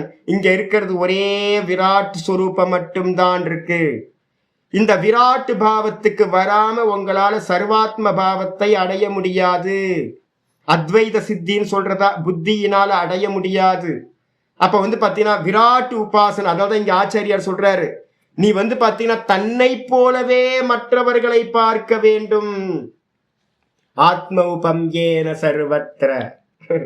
கீதால பாத்தீங்கன்னா 6வது சாப்டர்ல பாத்தீங்கன்னா ஏற்கனவே ஆச்சாரியார் இங்கே கோட் பண்ணியிருந்தார். முந்தின பாடத்துல நேத்து பாடத்துல வந்துச்சுல்ல, ஆத்மௌபம் ஏன சர்வத்ர, தன்னை போலவே பாத்தீங்க அப்படின்னா பார்க்க வேண்டும். 12வது பேஜ்ல கீழே இருக்கு, பாத்தீங்கன்னா தெரியும். 6:32 ஸ்லோகம் சொல்லியிருக்கார். ஆத்மௌபம் ஏன சர்வத்ர சமம் பஷ்யதி யோர்ஜுன சுகம் வா யதிவா துக்கம் சயோகி பரமோ மதா. தன்னை போலவே பார்க்கணும். எனக்கு பசிக்குது, மற்ற ஜீவராசிக்கு பசிக்கும். எனக்கு வலிக்குது, மற்ற ஜீவராசிக்கு வலிக்கும். எனக்கு சுகமா இருக்கு, மற்ற ஜீவராசிகளுக்கும் சுகம் தரும். அப்படின்னு ஒவ்வொன்றையும் தன்னை போலவே மற்ற எல்லா ஜீவராசியும் இந்த உலகத்துல இருக்கிற எல்லாத்தையும் பார்க்க வேண்டும். புரியுதா? ஆத்மவத்து நீங்க தான் சொல்லியிருக்கு. எப்படி பார்க்கணும் இந்த ஜெகத்தை அப்படின்னு கேட்டீங்கன்னா, தன்னை போலவே பார்க்க வேண்டும். திரஷ்டவியம் ஆத்மவத்து. கட்டளை. திரஷ்டவியம்ன்றது கமாண்டிங். நீங்கள் பார்க்க வேண்டும். யாரெல்லாம் முமுட்சுவா இருக்குமோ அவங்களெல்லாம் தன்னை போலே மற்றவர்களை பார்க்க வேண்டும். ஏன் அப்படின்னா யதோ விஷ்ணுர் யதோன எந்த காரணத்தினால அப்படின்னா, விஷ்ணுர் அயம் விஸ்வரூபத்திற்கு, விஷ்ணு பகவான் தான் இந்த விஸ்வரூபத்தையும் இங்க இருக்கக்கூடிய எல்லா ஃபார்முக்குள்ளாரையும் பகவான் தான் நான் இருந்துகிட்டு இதை எல்லாத்தையும் தாங்கிக்கிட்டு இருக்கார். எதை கொடுத்தாலும் பகவானுக்கு கொடுக்கிறேன். எதை தானம் பண்றோமோ, எதெல்லாம் நம்ம பண்றோமோ, ஒரு சின்ன விஷயம் பண்ணாலும் உள்ள பகவான் இருக்கார். இப்ப அகங்காரம் வருமா வராதா? நான் நிறைய இடத்துல தான பிரபுக்கள்லாம் பார்த்துருக்கேன். நிறைய தான பிரபுக்கள் ஒவ்வொரு ஆசிரமத்துக்குள்ளார நுழைஞ்சா டோனர்ஸ் இருப்பாங்க பாத்தீங்களா? ஐயோ, எல்லாத்துக்கும் கொம்பு முளைச்சிருக்கும். ஒரு 1 லட்ச ரூபாய் டொனேஷன் பண்ணிட்டா பாத்தீங்கன்னா அவ்வளவுதான், முடிஞ்சு போச்சு. அவங்களுக்கு கொம்பு முளைச்சிரும். நான் பாத்தீங்கன்னா டோனர் அப்படின்னு கொம்பு முளைச்சுதான் வருவாங்க, ஏதோ பெருசா இது பண்ண மாதிரி. வாஸ்தவத்துல என்ன அப்படின்னு கேட்டா, நீங்க எதையாவது தானம் பண்ணினீங்கன்னா அகங்காரம் வரும். ரொம்ப கேர்ஃபுல்லா இருக்கும். கூட என்ன கிடைக்கும்? புண்ணியம் கிடைக்கும். இந்த உலகத்துல புண்ணியாத்மாக்களுக்காக இது கம்மி. யோசிச்சு பாருங்க. நிறைய புண்ணியம் பண்றவங்க இருக்காங்க. ஆனா புண்ணியம் பண்றவங்களுக்கெல்லாம் பை ப்ராடக்டா என்ன கிடைக்கும்? அகங்காரம் உண்டாகும். எவ்வளோ வேணா புண்ணியம் பண்ணுங்க, அகங்காரம் உண்டாகும். ரொம்ப கேர்ஃபுல்லா இருக்கணும். அதே நேரத்துல பக்தியோட வந்து பாத்தீங்கன்னா விராட்டா நீங்க பாத்தீங்க அப்படின்னா, நீங்க எந்த கர்மா பண்ணும் போதும் அது விராட்டுக்கு பண்ற ஈஸ்வரனுக்கு பண்றேன் அப்படின்னு நீங்க பண்ணினீங்க அப்படின்னா, அப்போ இந்த புரிதல்ல என்ன ஆயிடுன்னு கேட்டீங்கன்னா, இங்க வந்து பாத்தீங்கன்னா ஒருத்தர் தான் இருக்கார். கொடுக்கிறவனும் எடுக்கிறவனும் எல்லாம் ஒரே விராட்டு பகவான் தான். அப்ப அகங்காரம் வருமானா? அகங்காரமும் வராது. புண்ணியம் கிடைக்குமா? புண்ணியமும் கிடைக்காது. இப்ப புண்ணியமும் கிடைக்காதா சாமி அப்படின்னா? புண்ணியம் கிடைக்காது. அதை காட்டிட்டு ரொம்ப மேலான சர்வாத்ம பாவம் உண்டாகும். மோட்சத்தை அடையறதுக்கு வந்து பாத்தீங்கன்னா டிக்கெட்டு கிடைச்சிரும். எது வேணும்னு நீங்க செலக்ட் பண்ணிக்கங்க. அப்ப வந்து பாத்தீங்க அப்படின்னா எல்லா ஜீவராசியும் தன்னை போலவே பார்க்க வேண்டும் சொல்லியாச்சு. இதுக்கு அடுத்தது சொல்ற, ஏவம் ஞாத்தே ச பகவான் அநாதி பரமேஸ்வரஹ பிரசீதத்யச்சுதஸ்தஸ்மின் பிரசன்னே க்லேச சம்க்ஷயஹ. ரொம்ப அற்புதமான ஒரு ஸ்லோகத்தை சொல்ற, விஷ்ணு புராணத்திலேயே இருக்கிற ஸ்லோகம் சொல்ற. ஏவம் ஞாத்தே, இப்ப நான் சொன்ன மாதிரி யாரு? விஷ்ணு புராணத்துல இருக்கிற ஸ்லோகங்கள் சங்கரர் எப்படி கரெக்டா சொல்றாரோ, எப்படி என்கிட்ட இருந்து நீங்க கேட்கறீங்களோ, இதே மாதிரி ஒருத்தர் அறிஞ்சா, ஏவம் ஞாத்தே, இந்த விதமா அறிந்த நிலையில், இந்த விதமா நீங்க தெரிஞ்சுக்கிட்டீங்க அப்படின்னா என்ன சுவாமி நடக்கும் அப்படின்னு கேட்டீங்கன்னா ரொம்ப முக்கியமானது சொல்றார். ஏவம் ஞாத்தே ச பகவான் அநாதி பரமேஸ்வர, அந்த பகவானா இருக்கக்கூடிய அநாதி அனந்தம் யாரு? பரமேஸ்வர். அவர் என்ன பண்றாரு அப்படின்னா பிரசீததி, அவன் மேல அவர் வந்து பாத்தீங்கன்னா அனுகிரகம் உண்டாகுது. புண்ணியம் பண்ணீங்களா அனுகிரகம் உண்டாகாது, சாபம் கிடைக்கும். புண்ணியம் பண்றீங்கன்னு வச்சுங்களேன், பகவானை விரும்பல, நீங்க என்ன விரும்புறீங்க? எனக்கு ஐஸ்வர்யம் வேணும் அப்படின்றதுக்காக தான் நீங்க என்ன பண்றீங்க? புண்ணியத்தை பண்றீங்க, சுயநலத்தோட பண்றீங்க, பகவானுக்காக பண்ணல. புண்ணியம் பண்ணும் போதெல்லாம் நான் பால் அபிஷேகம் பண்றேன், நான் வந்து பாத்தீங்கன்னா சூரிய நமஸ்காரம் பண்றேன், என் கண்ணு நல்லா தெரியும், சூரிய பகவானுக்கு நான் வந்து பாத்தீங்கன்னா அர்க்கியம் கொடுக்குறேன், எனக்கு ஆரோக்கியம் நல்லா உண்டாகும், நான் வந்து பாத்தீங்கன்னா மொட்டை அடிச்சுக்கிறேன் திருப்பதிக்கு போய், ஏன் அப்படின்னா ஐஸ்வர்யம் உண்டாகும், என்னோட பிஸ்னஸ் நல்லா நடக்கும். அப்ப எதை பண்ணினாலும் பகவான்கிட்ட வந்து பாத்தீங்கன்னா என்ன பண்ணிட்டு இருக்கோம்? வியாபாரம் பண்ணிட்டு இருக்கோம். பக்தன்ல 4 விதமான பக்தனை பார்த்துருக்கோம் இன்னைக்கு காலையில. ஆர்த்தி, அர்த்தார்த்தி, ஜிக்ஞாசு, ஞானி. அப்ப வந்து பாத்தீங்கன்னா ஆர்த்த பக்தன் துக்கத்துக்காக பக்தி பண்றான், அர்த்தார்த்தி பக்தன் பிசினஸ் பண்றான் பகவான்கிட்ட. எனக்கு இதை கொடு, அதை கொடு, இதை கொடு, அதை கொடுன்னு பிசினஸ் பண்ணிக்கிட்டு இருக்கோம். அப்ப புண்ணிய கர்மாக்கள் எல்லாம் பண்றோம், ஆனா புண்ணிய கர்மாக்களுக்கு பின்னால என்ன இருக்கு? பிசினஸ் தான் இருக்கு. டீட் எழுதிக்கிட்டே இருக்கிறோம், ஒரு ஒப்பந்தம் போட்டுக்கிட்டே இருக்கோம். எனக்கு வந்து 49-51, என்னோட பர்சன்டேஜ் 51, திருப்பதி பாலாஜியோட பர்சன்டேஜ் 49 அப்படின்னு போட்டு ஒரு பிசினஸை ஸ்டார்ட் பண்றோம். ஏன் அப்படின்னா பயம் வந்து பாத்தீங்கன்னா உள்ளுக்குள்ள இருக்கு. ஃபெயிலியர் ஆயிடுச்சுன்னா என்ன பண்றது? வேற யாராவது போட்டா அப்ப என்ன பண்றது? பகவானை போட்டுப்போம், பகவான் பார்த்துப்பார், பிசினஸ் நல்லா நடக்கும் அப்படின்னு. இது மாதிரி தான் வந்து பாத்தீங்கன்னா நிறைய ஒப்பந்தம் போட்டு நம்ம பிசினஸ் பண்ணிட்டு இருக்கோம் பகவான்கிட்ட. ஆனா வந்து பாத்தீங்கன்னா இந்த சர்வாத்ம பாவம் பண்ணினீங்கன்னா உங்களுக்கு புண்ணியம் கிடைக்காது சுவாமி, பகவானோட அனுகிரகம் பூரணமா உண்டாகும். அந்த பகவான் என்ன பண்றார்? ச பகவான் அநாதி பரமேஸ்வரக, அந்த பகவான் அநாதி காலத்துல இருந்து பரமேஸ்வரனாக நித்திய முக்த சுத்த புக்த முக்த சுபாவக அவர் என்ன பண்றாரு அப்படின்னா பிரசீததி, அவர் வந்து பாத்தீங்கன்னா உங்களிடத்துல பிரசன்னமாகின்றார். நீங்க வந்து பிரயோஜனம் எதிர்பார்க்காம இந்த பாவத்தோட பண்ணுங்க, அப்பவே வந்து பாத்தீங்கன்னா பகவான் உங்க மேல அனுகிரகம் பண்றதை நீங்க பார்க்கலாம். மனசு தெளிவாயிடும், எந்த ஒரு இது இல்லாம மனசு சமாதானமா இருக்கும். அந்த சமயத்திலேயே பகவானோட அனுகிரகத்தை நம்ம ஃபீல் பண்ண முடியும் உள்ள இருந்து. அப்ப வந்து பாத்தீங்கன்னா பகவான் வந்து பாத்தீங்கன்னா பிரசீதத்தினா என்ன அர்த்தம்? அந்த எவன் இந்த விதமா அறிஞ்சு பண்றானோ அவனிடத்தில் அவர் ரொம்ப சந்தோஷத்தை அடைகின்றார். பிரசீதத்தி அச்சுதக, அந்த அச்சுதன் சந்தோஷத்தை அடைகிறார். தஸ்மின் பிரசன்னே, அவ்வாறு அந்த ஆள் வந்து நமக்குள்ளார இருக்கிற அந்த பரமேஸ்வரன் அவர் நம்ம இடத்துல பிரசன்னமானார்னா, நம்ம விஷயத்துல நம்ம பண்ற விஷயத்துல சந்தோஷத்தை அடைஞ்சாருன்னா என்ன சுவாமி ஆகும் அப்படின்னு கேட்டீங்கன்னா கிளேஷ சம்ஷயா, உள்ள இருக்கக்கூடிய கிளேஷங்கள் இருக்குல்ல, கிளேஷங்கள்னா எங்க இருக்கு? யோக சூத்திரம் தெரியணும். கிளேஷங்கள்னா என்னது? அவித்யா, அஸ்மிதா, ராக, துவேஷ, அபினிவேஷாக, பஞ்ச கிளேஷாக. என்ன சூத்திரம் அது? 2 ஆமா 2 3 யோக சூத்திரத்துல 2வது பாதம் 3வது சூத்திரம். அதுல வந்து பாத்தீங்க அப்படின்னா சொல்லப்பட்டிருக்கு, பகவான் என்ன ஆகிறார்? ரொம்ப சந்தோஷத்தை அடைஞ்சு உள்ள எங்க இருக்கார்? பகவான் உள்ளதான் இருக்கார். அப்ப உள்ள இருக்கிற பகவான் என்ன பண்றாரு அப்படின்னு கேட்டீங்கன்னா, மொத்தம் 5 தத்துவங்கள் வந்து பாத்தீங்கன்னா நம்ம ஹிருதயத்துல இருக்குன்னு சொல்லியிருக்கேன். ஹிருதயத்துல எத்தனை தத்துவம் இருக்கு? 5 தத்துவங்கள் இருக்கு. எது? முதல்ல நான், ஃபர்ஸ்ட் லேயர் கான்சியஸ்னஸ் இருக்கு, நான். அதுக்கு மேல 2வது லேயர் என்ன இருக்கு அப்படின்னா, ஒன்னும் தெரியலன்ற அவித்யா, மாயா இருக்கு. அதுக்கப்புறம் 3வது தத்துவம் என்ன இருக்கு? பிராணன். இந்த 2த்துல இருந்து உண்டான பிராணன் போயிட்டே இருக்கு, 3வது. அதுக்கப்புறம் 4வது என்ன இருக்கு? அந்த பிராணன்ல இருந்து வேக்கப் ஆகும்போது புத்தி வேக்கப் ஆயிடுச்சு, 4வது. அதுக்கப்புறம் என்ன இருக்கு? 5வதா வந்து பாத்தீங்கன்னா இந்த மனசுன்ற தத்துவம். இந்த 5க்கும் ஸ்தானம் இது நம்முடைய ஹிருதயம். அப்ப இந்த மனசுல ஒவ்வொருத்தரோட மனசு இருக்கு பாத்தீங்களா? அதுல இருக்கக்கூடிய மனசுல இருக்க அழுக்கெல்லாம், அந்த அழுக்கெல்லாம் எத்தனை? கிளேஷம்னு பேரு. எதெல்லாம்? அவித்யா. அவித்யா என்ன அர்த்தம்? அஜ்ஞானம். அதுக்கப்புறம் 2வது அகங்காரம், அஸ்மிதான்னு பேரு. அகங்காரம், நான் நான் நான் நான் ரொம்ப அகங்காரத்தோட நம்ம அலையிறோம். ஜீவ புத்தி தடிச்சு போய் கிடக்குது, இது அகங்காரம். இதுக்கப்புறம் ராகம், துவேஷம், விருப்பு வெறுப்பு நிறைய வச்சிருக்கோம். இந்த விருப்பு வெறுப்பு, ராகத்வேஷம், அதுக்கப்புறம் மரண பயம். இந்த 5க்கும் பேர் வந்து பாத்தீங்கன்னா அபினிவேஷம் சொல்லக்கூடிய மரண பயம். இந்த 5ம் பஞ்ச கிளேஷங்கள்னு பேர். இந்த எல்லா கிளேஷங்களும் வந்து பாத்தீங்கன்னா என்ன ஆகுது? நஷ்டத்தை அடைகின்றது. ரொம்ப அருமையான இது வந்து பாத்தீங்கன்னா சொல்ற. அப்ப சர்வாத்ம பாவம் பண்ண பண்ண பண்ண மனசு எப்படி இருக்கும்?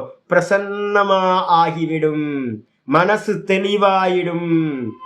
பிரசாதே சர்வ துக்கானாம் ஹானிரஸ்யோபஜாயதே. கீதால 2:62 வந்து பாத்தீங்கன்னா சொல்லியிருக்கார்.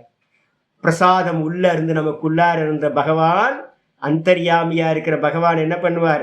நீங்க சர்வாத்ம பாவத்தை அடையிறீங்க அப்படின்னா உங்களுக்குள்ளார அவர் என்ன பண்ணுவார்? ஒரு பிரசாதத்தை கொடுப்பார். 65 2:65 இருக்கு. பிரசாதே சர்வ துக்கானாம் ஹானிரஸ்யோபஜாயதே பிரசன்ன சேதசோ யாசு புத்தி பர்யவதிஷ்டதே. இந்த புத்தி என்னதான் படிச்சாலும் வந்து பாத்தீங்கன்னா இந்த கிளேஷங்கள் வந்து பாத்தீங்கன்னா உள்ளுக்குள்ளார இருக்கிற அந்த பஞ்ச கிளேஷங்களும் ஈஸ்வரனோட பிரசாதத்தினால தான் நாசமாகும். அப்படி நாசமாச்சுன்னா என்ன ஆகும்? நீங்க படிக்கிற ஞானம் வந்து பாத்தீங்கன்னா அகம் பிரம்மாஸ்மின்ற ஞானம் நிலை பெறும், நல்ல சாலிடா ஆயிடும். அப்ப சாலிடா ஆச்சு அப்படின்னா புத்தி பரியவதிஷ்டத்தை, புத்தி நல்லா நாலாபுரத்திலும் பொண்ணு போயிட்டு இருக்க புத்தி நல்ல அகம் பிரம்மாஸ்மி, இந்த மொத்த ஜெகத்தும் வெறும் ஈஸ்வரமயம் தான் அப்படின்ற விஷயத்துல சர்வம் பிரம்மமயம்னு நல்லா எஸ்டாப்ளிஷ் ஆயிடும், நிஷ்டை கிடைக்கும். இல்லை அப்படின்னா கிடைக்காம போகும். அப்போ வந்து பார்த்தீங்கன்னா இந்த சர்வாத்ம பாவம் தான் டிக்கெட்டு. நல்லா தெரியுங்க, என்ட்ரி பாஸ் வந்து என்னது? வேதாந்தத்துல புத்திசாலி நிறைய பேர் இருக்கான் சாமி, ஆனா ஹிருதயம் வந்து பார்த்தீங்கன்னா பூட்டி வச்சிருக்கு. முடிச்சு அவுக்க மாட்டேன்ல, நான் பேங்க் பேலன்ஸ் கம்மி ஆகிடும், முடிச்சு அவுக்க மாட்டேன், செத்து போயிடுவோம்ப்பா, அப்படியே விட்டுட்டு போயிடுவோம், யாருக்கும் தெரிய மாட்டேங்குது. அப்போ வந்து பார்த்தீங்கன்னா கொஞ்சம் கூட செலவு பண்ணாமல் ஞானத்தை அடையணும்னு யாராவது நினைச்சாங்க அப்படின்னா எத்தனை ஜென்மமானாலும் அடைய முடியாது. அப்ப என்ன பண்ணணும்? சர்வாத்ம பாவத்துக்காக தான் என்ன பண்ணணும்? நான் இன்னைக்கு பாடம் ஆரம்பிக்கும் போது அங்கிருந்து ஆரம்பிச்சேன். யதிதவ்யம் நிர்வாணம் இச்சதா. யாரெல்லாம் மோட்சத்தை விரும்புறீங்களோ அவங்கெல்லாம் முயற்சி பண்ணணும். எதுக்கு? சர்வாத்ம பாவத்தை, சர்வ சமத்துவத்துக்கு வந்து பார்த்தீங்கன்னா முயற்சி பண்ண வேண்டும். எல்லாம் சமம், எல்லாம் சமம், எல்லாம் சமம், எல்லாம் ஒரே பரமாத்மா தான் இருக்காருன்னு பார்க்க ஆரம்பிக்கணும். அதுதான் வந்து என்ட்ரி பாஸே நமக்கு மோட்சத்துக்கு. இதை விட்டாச்சுங்க. இந்த விஷயத்தை வந்து பார்த்தீங்கன்னா நான் பார்த்துக்கிட்டே இருக்கேன். எங்கள் ஆச்சாரிய சுவாமி சொல்லுவார், விராட்டு உபாசனை இல்லாமல் கண்ணை மூடி ஹிரண்ய கர்ப்ப உபாசனை பண்ண முடியாது. நிறைய பேர் சொல்லுவாங்க, சாமி நான் பல வருஷங்களாம் பண்ணிட்டு இருக்கேன் சாமி, ஜபம் பண்ணுறேன், ஜபம் வந்து பார்த்தீங்கன்னா நிற்கவே மாட்டேங்குது சாமி, ஊரா சுத்துது இந்த மனசு. அப்போ எங்கே குறையனா? என்ட்ரி பாஸ் வாங்கலை சாமி. என்ட்ரி பாஸ் வாங்காமல் நீங்கள் என்ன பண்ணியிருக்கீங்க?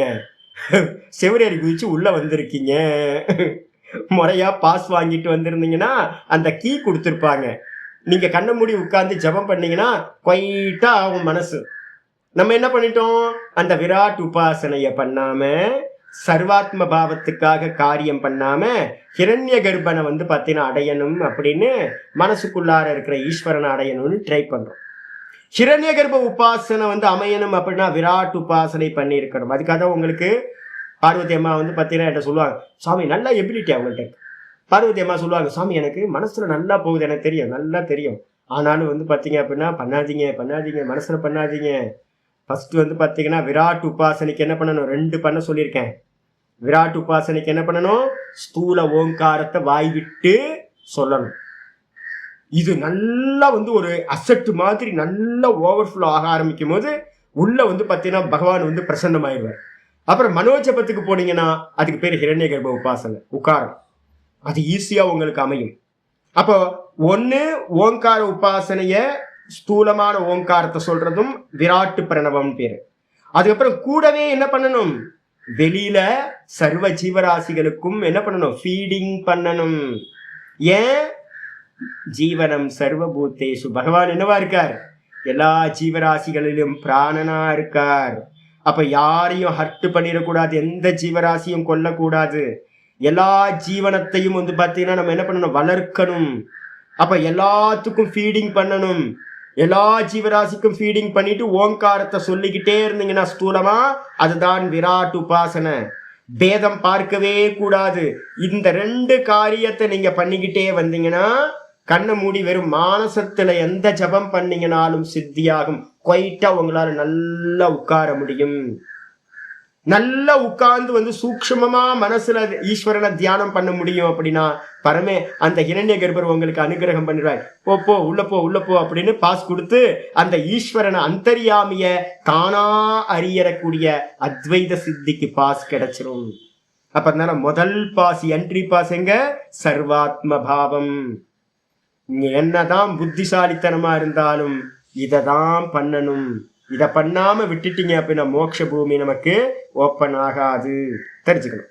இதுக்கப்புறம் வந்து பாத்தீங்கன்னா தஸ்மின் பிரசன்னே கிளேஷ சம்க்ஷய, கிளேஷங்கள் நன்றாக நாசத்தை அடைகின்றன.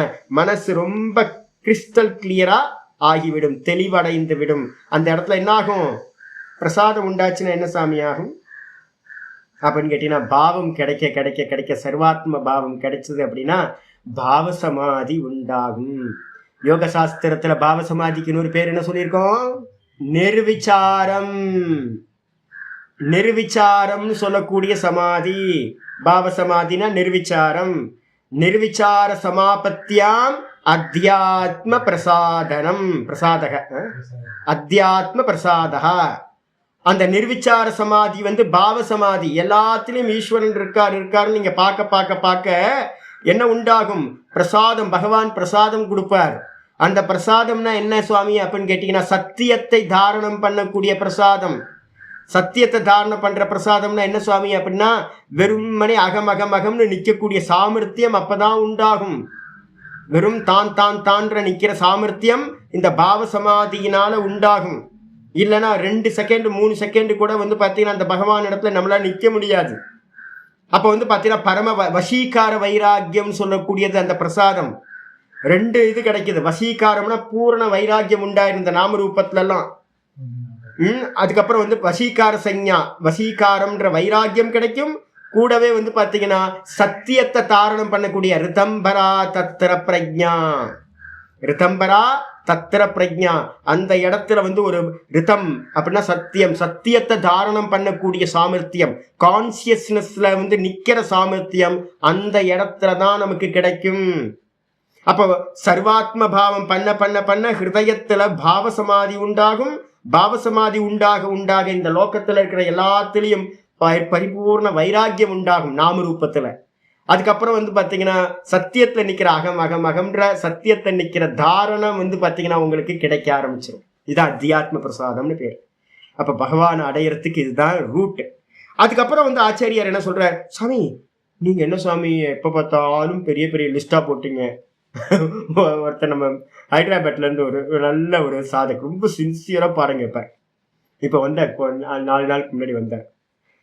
அவருக்கு பெரிய குறை என்னன்னா தமிழ் படிக்க தெரியாது. இங்கிலீஷ் படிச்சதெல்லாம் இங்கிலீஷ். சாமி உங்களோடதெல்லாம் எழுதவே முடியல சாமி, புக்கே படிக்க முடியல சாமி, நானே எல்லாம் பண்ண வேண்டியிருக்கு சாமி, அழுத்துப்பார். அவர் சொல்றாரு என்னன்னு கேட்டீங்கன்னா, சாமி நீங்க ஒரு பாடம் படிக்கும் போது இதை சொல்றீங்க, இதை பண்ணுன்னு அதை பண்ணுன்றீங்க, நீங்க சொல்லி சொல்லி ஏகப்பட்ட லிஸ்ட் சாமி, என்ன சாமி நான் பண்றது? எல்லாத்துக்கும் ஒரு கன்ஃபியூஸா இருக்கும். ஏகப்பட்ட சாதனையா இருக்கே சாமி, நான் என்ன பண்றது? ஒன்றும் இல்லைங்க. அதனால தான் கீதா படிக்கும் போதே ஒன்று சொன்னேன். என்னது? கர்மம் கர்ம யோகம், ஞானம் ஞான நிஷ்டா, எல்லாத்தையும் தூக்கி ஒன்னா போட்டுருங்க. கர்மத்துல என்ன பண்ண போறீங்க? அப்ப நான் பஞ்சமகா யஜ்யம் எல்லாமே கர்மத்துல, இந்த சர்வாத்ம பாவத்தை எல்லாத்தையும் இந்த பஞ்சமகா யஜ்யத்துக்குள்ளார கொண்டு வந்துட முடியும். அதுக்கப்புறம் உபாசனத்தை வந்து பார்த்தீங்கன்னா ஓங்காரத்துக்குள்ளார பிராண உபாசனை, பிரணவ உபாசனைக்குள்ளார உபாசனையை கொண்டு வந்துருங்க. அதுக்கப்புறம் வந்து பார்த்தீங்கன்னா சுவாத்தியாயத்தை நித்தியம் பண்ணிக்கிட்டே இருங்க. அகம் பிரம்மாஸ்மி, இந்த உலகம் எல்லாம் ஈஸ்வரமயமா இருக்கு அப்படின்னு சுவாத்தியாயத்தை பண்ணிக்கிட்டே இருக்க ஞானம். அதுக்கப்புறம் ஞான நிஷ்டைக்காக தான் வந்து பார்த்தீங்கன்னா மெதுவா உபாசனை அதிகப்படுத்திக்கிட்டே இருக்கிறது. அப்போ வந்து பார்த்தீங்கன்னா மனசு வந்து சமநிலைக்கு வந்துச்சு அப்படின்னா ஞான நிஷ்டை ஈஸியாக அடைய முடியும். இவ்வளவுதான் கர்மம் கர்ம யோகம், ஞானம் ஞான நிஷ்டை, இவ்வளவுதான். அப்ப ரொம்ப கன்ஃபியூஸ் பண்ண வேண்டாம். அப்ப நீங்க டே டு லைஃப்ல வந்து பாத்தீங்கன்னா நீங்க பண்ற கர்மா எல்லாம் எப்படி இருக்கணும்னு கேட்டீங்கன்னா, ஒண்ணு கர்மயோகமா இருக்கணும். கர்மயோகம்னு அர்த்தம் பலனை ஆசைப்படாம. அதுக்கப்புறம் ஈஸ்வரார்ப்பணம் பண்ணணும். அடுத்த லெவல் போகும்போது நான் பண்றதெல்லாம் ஈஸ்வரனுக்காக பண்றேன் அப்படின்னு ஈஸ்வரனுக்காகவே பண்றேன், இது எல்லாம் ஈஸ்வரன் அப்படின்னு விராட் உபாசனையா பண்ண போறீங்க. அதுக்கப்புறம் கூடவே இந்த ஞான விசாரத்தை பண்ணிக்கிட்டே வாங்க. புத்தி தெளிவாக காலாந்தரத்துல வந்து பாத்தீங்கன்னா நல்ல நிஷ்டை கை கூடும். இது என்ன சுவாமி சொல்லுது? அடுத்த ஸ்லோகத்திலே ஆச்சாரியார் சொல்றார். அடுத்த ஸ்லோகத்துல வந்து பாத்தீங்க அப்படின்னா சொல்றதுக்கு முன்னாடி பக்கத்துல இன்னொரு ஸ்லோகம் எழுதிக்கிங்க. தியானஹேயாஸ்தத் விருத்தயா 2:11 போட்டுங்க. யோக சூத்திரம் 2:11. ரெண்டு இது சொல்லியிருக்கோம். நமக்கு விராட் உபாசனையில என்ன இருக்கு? 2 இது இருக்கு. ஒன்று என்னது சொல்லியிருக்கோம்? ஓங்காரத்தை ஜபிக்கிறது. எப்படி ஜபிக்கிறோம்? ஸ்தூலமா ஜபிக்கணும். அதுக்கப்புறம் வெளியில வந்து பார்த்தீங்கன்னா எல்லா ஜீவராசிகளும் ஈஸ்வரன் தான் விராட்டுன்னு பாவிச்சு அதுக்கெல்லாம் ஃபீடிங் பண்ணணும். இது 2. அதுக்கப்புறம் தியானம்னு ஒன்று இருக்கு சுவாமி. தியானம்னா என்ன அப்படின்னு கேட்டீங்கன்னா, ஈஸ்வரனோட உங்களோட இஷ்ட தேவத்தையோட சித்திரத்தை வச்சுக்கிட்டு அதை தியானம் பண்றது. அந்த ரூபத்தை வந்து பார்த்தீங்கன்னா மனசுக்குள்ளார கொண்டு வர்றது. அது வந்து பார்த்தீங்கன்னா விஸ்வரூப தியானம் அப்படின்னு ஒரு போஸ்டர் கிடைக்கும் உங்களுக்கு. நல்ல ஃபோட்டோஸ் எல்லாம் வந்து பார்த்தீங்கன்னா இதில் வந்து டவுன்லோட் பண்ணி வச்சுங்க. விஸ்வரூப தரிசன யோகம் அப்படின்னு கீதாவில் நம்ம படிக்க போகிறோம். அதை வந்து பார்த்தீங்கன்னா ஒரு ஃபோட்டோவாக வச்சுக்கிட்டு அந்த ரூபத்தை வந்து பார்த்தீங்கன்னா தியானம் பண்ணினாலும் அதுக்கு வந்து விராட்டு உபாசனை அப்படின்னு பேர். விஸ்வரூப தியானம் அப்படின்னு பேர். விஸ்வரூப தியானம். அதுக்கப்புறம் ஓங்காரத்தை வந்து பார்த்தீங்கன்னா ஸ்தூலமாக சொல்றது. ஓங்காரத்தை சொல்லும் போதும் அந்த விராட் அந்த பகவானை வந்து பார்த்தீங்கன்னா சிந்தனை பண்றது. அப்புறம் வெளியில தெருவில் இறங்குனீங்க அப்படின்னா எல்லா ஜீவராசிக்கும் எதையாவது ஃபீடிங் பண்ணிக்கிட்டே போறது. சகல ஜீவராசிகளுக்கும் ஈஸ்வர உபாசனையா, ஈஸ்வரனுக்கு பண்றேன் அப்படின்னு இப்படி பண்ணினீங்கன்னா அதுக்கு பேர் விராட் உபாசனை. இதுக்கு என்ன ஸ்லோகம் சொல்லுது அப்படின்னா, இங்க வந்து ஆச்சாரியர் என்ன பண்ணிட்டார்? கிளேச சம்க்ஷயன்னு போட்டார். 5 கிளேசங்களும் நாசமாகும் அப்படின்னு. இத சூத்திரம் வந்து பார்த்தீங்கன்னா தியானத்துக்கு யோக சூத்திரத்துல சொல்லுது. தியான ஹேயாஸ்தத் விருத்தயா. இந்த மனசுல இருக்கக்கூடிய விற்த்திகள் இருக்குல்ல, கிளேசங்கள் எல்லாம் விற்த்திகள் தான். இந்த எல்லா அழுக்குகளும் மனசு வந்து பார்த்தீங்கன்னா அநேக விற்த்திகளை ப்ரொடியூஸ் பண்ணிக்கிட்டே இருக்குல்ல, இது எல்லாம் வந்து பார்த்தீங்கன்னா பகவானோட விஸ்வரூப தியானத்தினால இது எல்லாம் வந்து பார்த்தீங்கன்னா நாசத்தை அடையும். ரூபத்தை வச்சு பண்ணினீங்கன்னா அதுக்கு என்ன பேர் அப்படின்னா ரூபானுவித்த தியானம். அதே நேரத்தில் சப்தத்தை வச்சு பண்ணினீங்கன்னா, ஓங்காரம்ன்ற சப்தத்தை வச்சு பண்ணினீங்கன்னா சப்தானுவித்த தியானம். இந்த 2த்தையும் என்ன பண்ணணும்? மனசுக்குள்ளார ரூபத்தை சிந்தனை பண்ணணும். வாக்கு வந்து பார்த்தீங்கன்னா இந்த சப்தத்தை சொல்லணும். வெளியில தெருவில் இறங்குனீங்கன்னா எல்லாத்தையும் ஈஸ்வரனா பார்க்கணும். இதுதான் விராட். தியானஹேயாஸ்தத் விருத்தயா சூத்திரம் 2:11 யோக சூத்திரத்துல. அதுக்கப்புறம் வந்து பார்த்தீங்கன்னா இன்னொன்று ஒன்று இருக்கு சூத்திரம். என்ன அப்படின்னு கேட்டீங்கன்னா, சமாதிக்கு வந்து பார்த்தீங்கன்னா எந்த சாதனம் சுவாமி ரொம்ப க்ளோசஸ்ட் அப்படின்னு கேட்டீங்கன்னா ஈஸ்வர பிரணிதானாத்வா 1:23. ஈஸ்வர பிரணிதானாத்வா சமாதி லாபம் யாருக்கு சுவாமி கிடைக்கும் அப்படின்னு கேட்டீங்கன்னா, ஈஸ்வரனை சரணாகதி பண்றதுனால. சரணாகதி பண்றதுன்னா என்ன சொல்லுவீங்க தெரியுங்களா? எல்லா ஈஸ்வரன், எல்லா ஈஸ்வரன், நானும் ஈஸ்வரன், எல்லா ஈஸ்வரன் அப்படின்னு பகவான் இடத்திலேயே சிந்தனையை பாத்தீங்கன்னா பண்ணணும். அப்படின்னா சமர்ப்பணம் பண்ணா அதுவும் என்னது உங்களுக்கு சமாதியை கொடுக்கும் அப்படின்னு சொல்லியிருக்கு. அது இல்லாம பாத்தீங்கன்னா இன்னொரு ஒரு சூத்திரம் இருக்கு. என்னன்னு கேட்டா 2:45 யோக சூத்திரம் 2:45 சொல்லுது, சமாதி சித்திர் ஈஸ்வர பிரணிதானாத். சமாதி சித்திர் ஈஸ்வர பிரணிதானாத் 2:45 யோக சூத்திரத்துல. 2:21-23 சொல்லியிருக்கு ஈஸ்வர பிரணிதானாத் வான்னு சொல்லியிருக்கு. ஈஸ்வரனை பிரணிதானம் பண்ணணும்னா என்ன சுவாமி பண்ணணும் அப்படின்னா, யோக சுதாகரம் படிச்சிருக்கீங்கல்ல, அந்த யோக சுதாகரத்துல பாத்தீங்கன்னா சொல்றார் பிரணிதானம்னா என்ன அர்த்தம் அப்படின்னா, எங்க சொல்றாரு ஈஸ்வர பிரணிதானத்துக்கு மீனிங் அப்படின்னு கேட்டா, 2வது பாதம் நம்ம படிச்ச யோக சூத்திரத்துல 2வது பாதத்துல 1வது சூத்திரம் படிச்சோம் தெரியுங்களா? கிரியா யோகா தபஸ்வாத்தியாய ஈஸ்வர பிரணிதானா பிரணிதான கிரியா யோகா படிச்சமா நம்ம ஞாபகம் இருக்கா உங்களுக்குலாம்?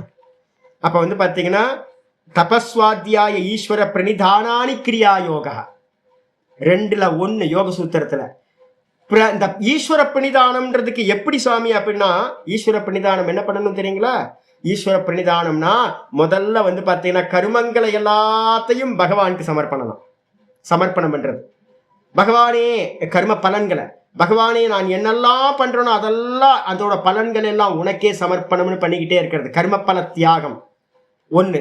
2வது பாத்தீங்கன்னா கருமத்தையே தியாகம் பண்றது. எல்லாம் உன்னுடைய கருமம், நீதான் மாஸ்டரா இருக்க, நான் ஒன்றும் செய்யவில்லை, நான் வெறும் நிமித்த மாத்திரம், நான் வெறும் இன்ஸ்ட்ருமெண்ட் தான், நீதான் உள்ள இருந்து அந்தர்யாமியா இருந்து என்ன பண்ண வைக்கிற அப்படின்னு எல்லா கருமங்களையும் பகவான் இடத்துல சமர்ப்பணம் பண்றது. அதுக்கு பேர் தான் ஈஸ்வர பிரணிதானம் அப்படின்னு பேரு. இப்ப நம்ம பண்ண போறதும் அதேதான்.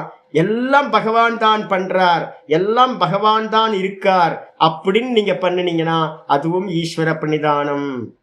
விராட் உபாசன ஈஸ்வர பிரணிதானத்துல முதல் ஸ்டெப்பு, ஹிரண்ய கர்ப்ப உபாசனம் ஈஸ்வர பிரணிதானத்துல 2வது ஸ்டெப்பு, 3வது ஸ்டெப்பு பிரபத்தின்னு சொல்லக்கூடியது 3வது ஸ்டெப்.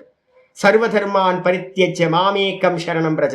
நான் இல்ல சாமி, இருக்கிறது நீ மட்டும்தான் சாமின்னு சொன்னீங்கன்னா அந்த ஈஸ்வர உபாசனை பூர்த்தி ஆகுது. அகம் பிரம்மாஸ்மியில பூர்த்தி ஆகுது. அப்ப முதல் இது விராட் உபாசனை தான் கை வைக்கணும். விராட் உபாசனை தான் ஈஸ்வரனை சரணாகதி பண்றதுக்கு முதல் ஸ்டெப்பு.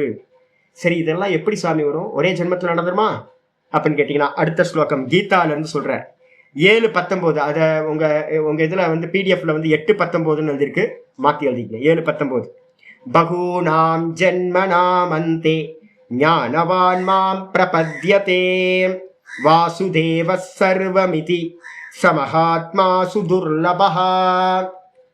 ரொம்ப அற்புதமான ஸ்லோகம். இதான் லட்சியம் நமக்கு. பகூனாம் ஜென்மனாம் அந்தே 19வது ஸ்லோகம் 7:19 இன்னும் நம்ம வரல, இன்னும் 2-3 நாள்ல வந்துடும். அப்ப பாத்தீங்க அப்படின்னா பகூனாம் ஜென்மனாம் அந்தே அநேக ஜென்மங்களோட முடிவுல. இப்போ உங்களுக்கு பகவத்கீதை கேட்க ஆரம்பிச்சிட்டீங்களா? விஷ்ணு சஹஸ்ரநாமம் கேட்க ஆரம்பிச்சிட்டீங்களா? எஃப்ஐஆர் ஃபைல் பண்ணியாச்சுன்னு அர்த்தம். எஃப்ஐஆர்னு அர்த்தம் first FIR information report. First information report பார்த்தீங்கன்னா இப்போதான் எல்லாத்தோட சித்தத்திலையும் எழுதியிருக்கு. ஓ, ஈஸ்வரன் எல்லாமா இருக்காரோ, அவ்வளோதான், வேற எதுவும் இருக்காது அங்கே. எஃப்ஐஆரில் பார்த்தீங்கன்னா ரொம்ப கதையாக ஸ்டோரிஸ்லாம் இருக்காது. ஜஸ்ட் பார்த்தீங்கன்னா 1 பேஜ் 2 பேஜஸ் மட்டும்தான் இருக்கும். ரொம்ப டீட்டெயிலாக அங்கே இருக்காது. இது நடந்துச்சு இந்த ரிப்போர்ட், அவ்வளோதான். அப்போ பார்த்தீங்கன்னா அதே மாதிரி இப்போ உங்களுக்கு ஃபர்ஸ்ட் ஒரு ஜென்மமாக இருக்குன்னு வச்சுங்க. அப்போ என்ன ஆகும்? முதல் ஜென்மத்தில் ஒருத்தருக்கு என்ன கிடைக்குது? இது வரைக்கும் நான் ஈஸ்வரனை ஒரு சிலையில தானே பார்த்துக்கிட்டு இருந்தேன். ஐயோ, விஷ்ணு சகஸ்ரநாமம் என்ன சொல்லுது, இது எல்லாம் ஈஸ்வரனா அப்படின்னு. ஐயோ அப்படியா அப்படின்னு லைட்டா ஒரு இம்ப்ரெஸ் கிரியேட் ஆயிருக்கும்.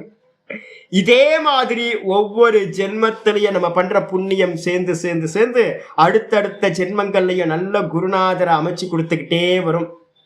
பகவான் என்ன பண்ணுவார்? நம்ம கூடவே புண்ணியத்தை பண்ணிக்கிட்டே வரணும், முயற்சி பண்ணி.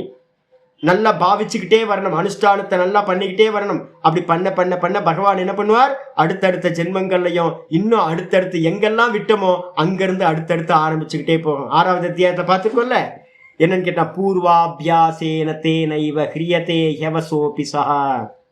முந்தின ஜென்மத்துல நம்ம எந்த அபியாசத்தை பண்ணிக்கிட்டு விட்டோமோ அதே அபியாசத்தை பாத்தீங்கன்னா இந்த ஜென்மத்துல நம்ம தெரியாமையே வசமில்லாமலேயே அந்த சம்ஸ்காரம் வாசனை இழுத்துக்கிட்டு வந்துரும்.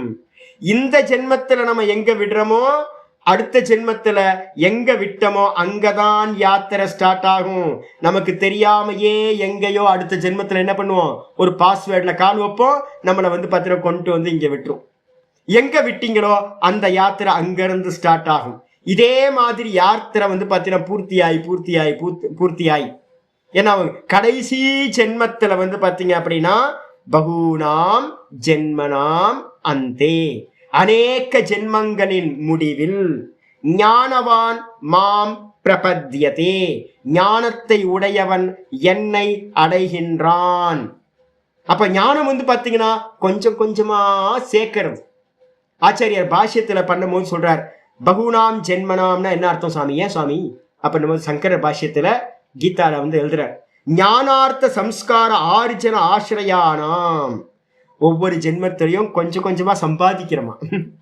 எப்படி உண்டியல்ல 1 ரூபாய் 2 ரூபாய் 3 ரூபான்னு போட்டுக்கிட்டே வரமோ அந்த உண்டியல் ஃபுல்லா கொஞ்ச நாள் கழிச்சு ஃபுல் ஆயிடுமோ, அதே மாதிரி ஒவ்வொரு ஜென்மத்திலையும் ஞான சம்ஸ்காரம். இப்ப நான் பேசுறதெல்லாம் எதுக்காக தெரியுங்க, ரிப்பீட்டேஷன் நிறைய பண்றேன். இவ்வளோ எனர்ஜியை கொடுத்து இந்நேரம் பார்த்தீங்கன்னா 10 ஸ்லோகத்தை முடிச்சுட்டு போயிருக்கலாம்ல. ஏன் அப்படின்னு கேட்டீங்கன்னா இது நல்லா எவ்வளோ ஆழமா பதியுதோ அந்த அளவுக்கு வேகமா அது வேலை செய்யும். அதுக்காக தான் உங்களுக்குள்ளார எப்படியாவது திணிக்கணும் அப்படின்னு நான் என்ன பண்றேன், இம்ப்ரெஸ் பார்த்தீங்கன்னா பலமா இம்ப்ரெஸ் உண்டாகணும், ரொம்ப ஸ்ட்ராங்கா இம்ப்ரெஸ் உண்டாகணும் அப்படின்றதுக்காக தான் நான் ரொம்ப அழுத்தமா ஒவ்வொன்றுத்தையும் சொல்லிட்டு இருக்கேன். அது என்ன பண்ணும், ஒவ்வொரு ஜென்மத்திலையும் கொஞ்சம் கொஞ்சமா சேர்த்து சேர்த்து சேர்த்து கடைசியில சமாப்தவ், கடைசி ஜென்மத்துல என்ன ஆகும், பிராப்த பரிபாக்க ஞானம். ஆச்சாரியர் போடுறார், கடைசி ஜென்மத்துல என்ன ஆகும் சாமினா, காயா இருந்தது பலமா ஆயிடும். ஞானம் பாத்தீங்கன்னா நல்ல பக்குவத்துக்கு வந்துடும். நல்ல பக்குவத்துக்கு வந்தோட உங்களுக்கு பாவிக்கிற சாமர்த்தியம் கிடைக்கிறோம். இது எல்லாம் ஈஸ்வரன் தான் அப்படின்னு, நானும் ஈஸ்வரன் தான் அப்படின்னு பாத்தீங்கன்னா பாவிக்கிறது வந்துடும். அப்படி பாவிக்க வரும்போது என்ன ஞானம் கிடைக்கும், வாசுதேவ சர்வமிதி, வாசுதேவ சர்வமிதி சமஹாத்மா சுதுர்லபா. வாசுதேவன் தான் இது எல்லாமா இருக்கான். இது மொத்தம் வாசுதேவன் நாராயணன் 2 சப்தத்துக்கு என்ன அர்த்தம் சொல்லியிருக்கேன், சுத்த பிரம்மம். நாராயணன்னாலும் வாசுதேவன் அப்படின்னாலும் சுத்த பிரம்மத்தை குறிக்கிறது. அதே மாதிரி சைவ சித்தாந்தத்துல சதாசிவன் அப்படின்னு சொன்னீங்கன்னா அது சுத்த பிரம்மத்தை குறிக்கிறது. ஆயிடுச்சா? அப்ப பாத்தீங்கன்னா வாசுதேவ சர்வமிதினா என்ன அர்த்தம், பிரம்மைவ சர்வம். இதான் இது எல்லாம் பிரம்மம் தான், இது எல்லாம் வாசுதேவன் தான் அப்படின்னு பாத்தீங்கன்னா தரிசனம் பண்ணக்கூடிய யோக்கியத்தை பாத்தீங்கன்னா கடைசி ஜென்மத்துல கிடைக்குது. பகவான் சொல்ற, ஆச்சாரிய சங்கரர் பாஷ்யம் பண்றார், வாசுதேவம், வாசுதேவனை யார் எடுக்கணும், பிரத்யேக ஆத்மானம், தன்னுடைய ஆத்மா. வாசுதேவனா யார் எடுக்காதீங்க, எவனோ ஒருத்தனை ஆப்ஜெக்ட் பண்ணாதீங்க. வாசுதேவன் அர்த்தம் அகம் அகம் அகம்னு நம்மளோட ஹிருதயத்துல ஸ்புரணமா இருக்கான் பாருங்க, சதா காலமும் புரிச்சுக்கிட்டே இருக்கான். எனக்கு என்ன சிவபுராணத்துல இருக்கு, ஓங்கி நல்ல வார்த்தை இருக்கு, ஆழ்ந்து ஓங்கி உள்ள நல்ல வார்த்தை இருக்கு சிவபுராணத்துல. வசந்தி அம்மா ஏதாவது தெரியுமா, ஞாபகம் இருக்கா? நல்ல சப்தம் சிவபுராணத்தில். ஆழ்ந்து அகன்ற நுண்ணறிவே. அப்புறம் வேற என்ன இருக்கு, ஓங்கி, ஓங்கின்னு ஒரு வார்த்தை வருமே,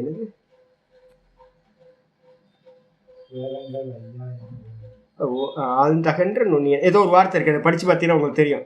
உள்ளேயே தான் பகவான் இருக்கார், ஸ்புரிச்சுக்கிட்டு இருக்கார், சதா காலமும் ஸ்புரிச்சுக்கிட்டு இருக்கார். அப்ப பிரத்யேக ஆத்மாவா, உள்ள இருக்கிற ஆத்மாவா அந்த பகவான் இருக்கார், அவர்தான் வாசுதேவன் அப்படின்னு பிரத்யக்ஷதக பிரதிபத்தியதே. வெறும் நாலேஜ் அல்ல, கேள்வி அறிவா இல்ல, புக்கை படிச்சுக்கிட்டு இல்ல, பிரத்யக்ஷமா. பிரத்யக்ஷமா அறியறதுக்கு என்ன பேர் சொல்லிருக்கோம் அப்படின்னா, அனுபூதிக்கு பாத்தீங்கன்னா என்ன அனுபூதி சொல்றோம், பரோக்ஷம் அபரோக்ஷ அனுபூதி.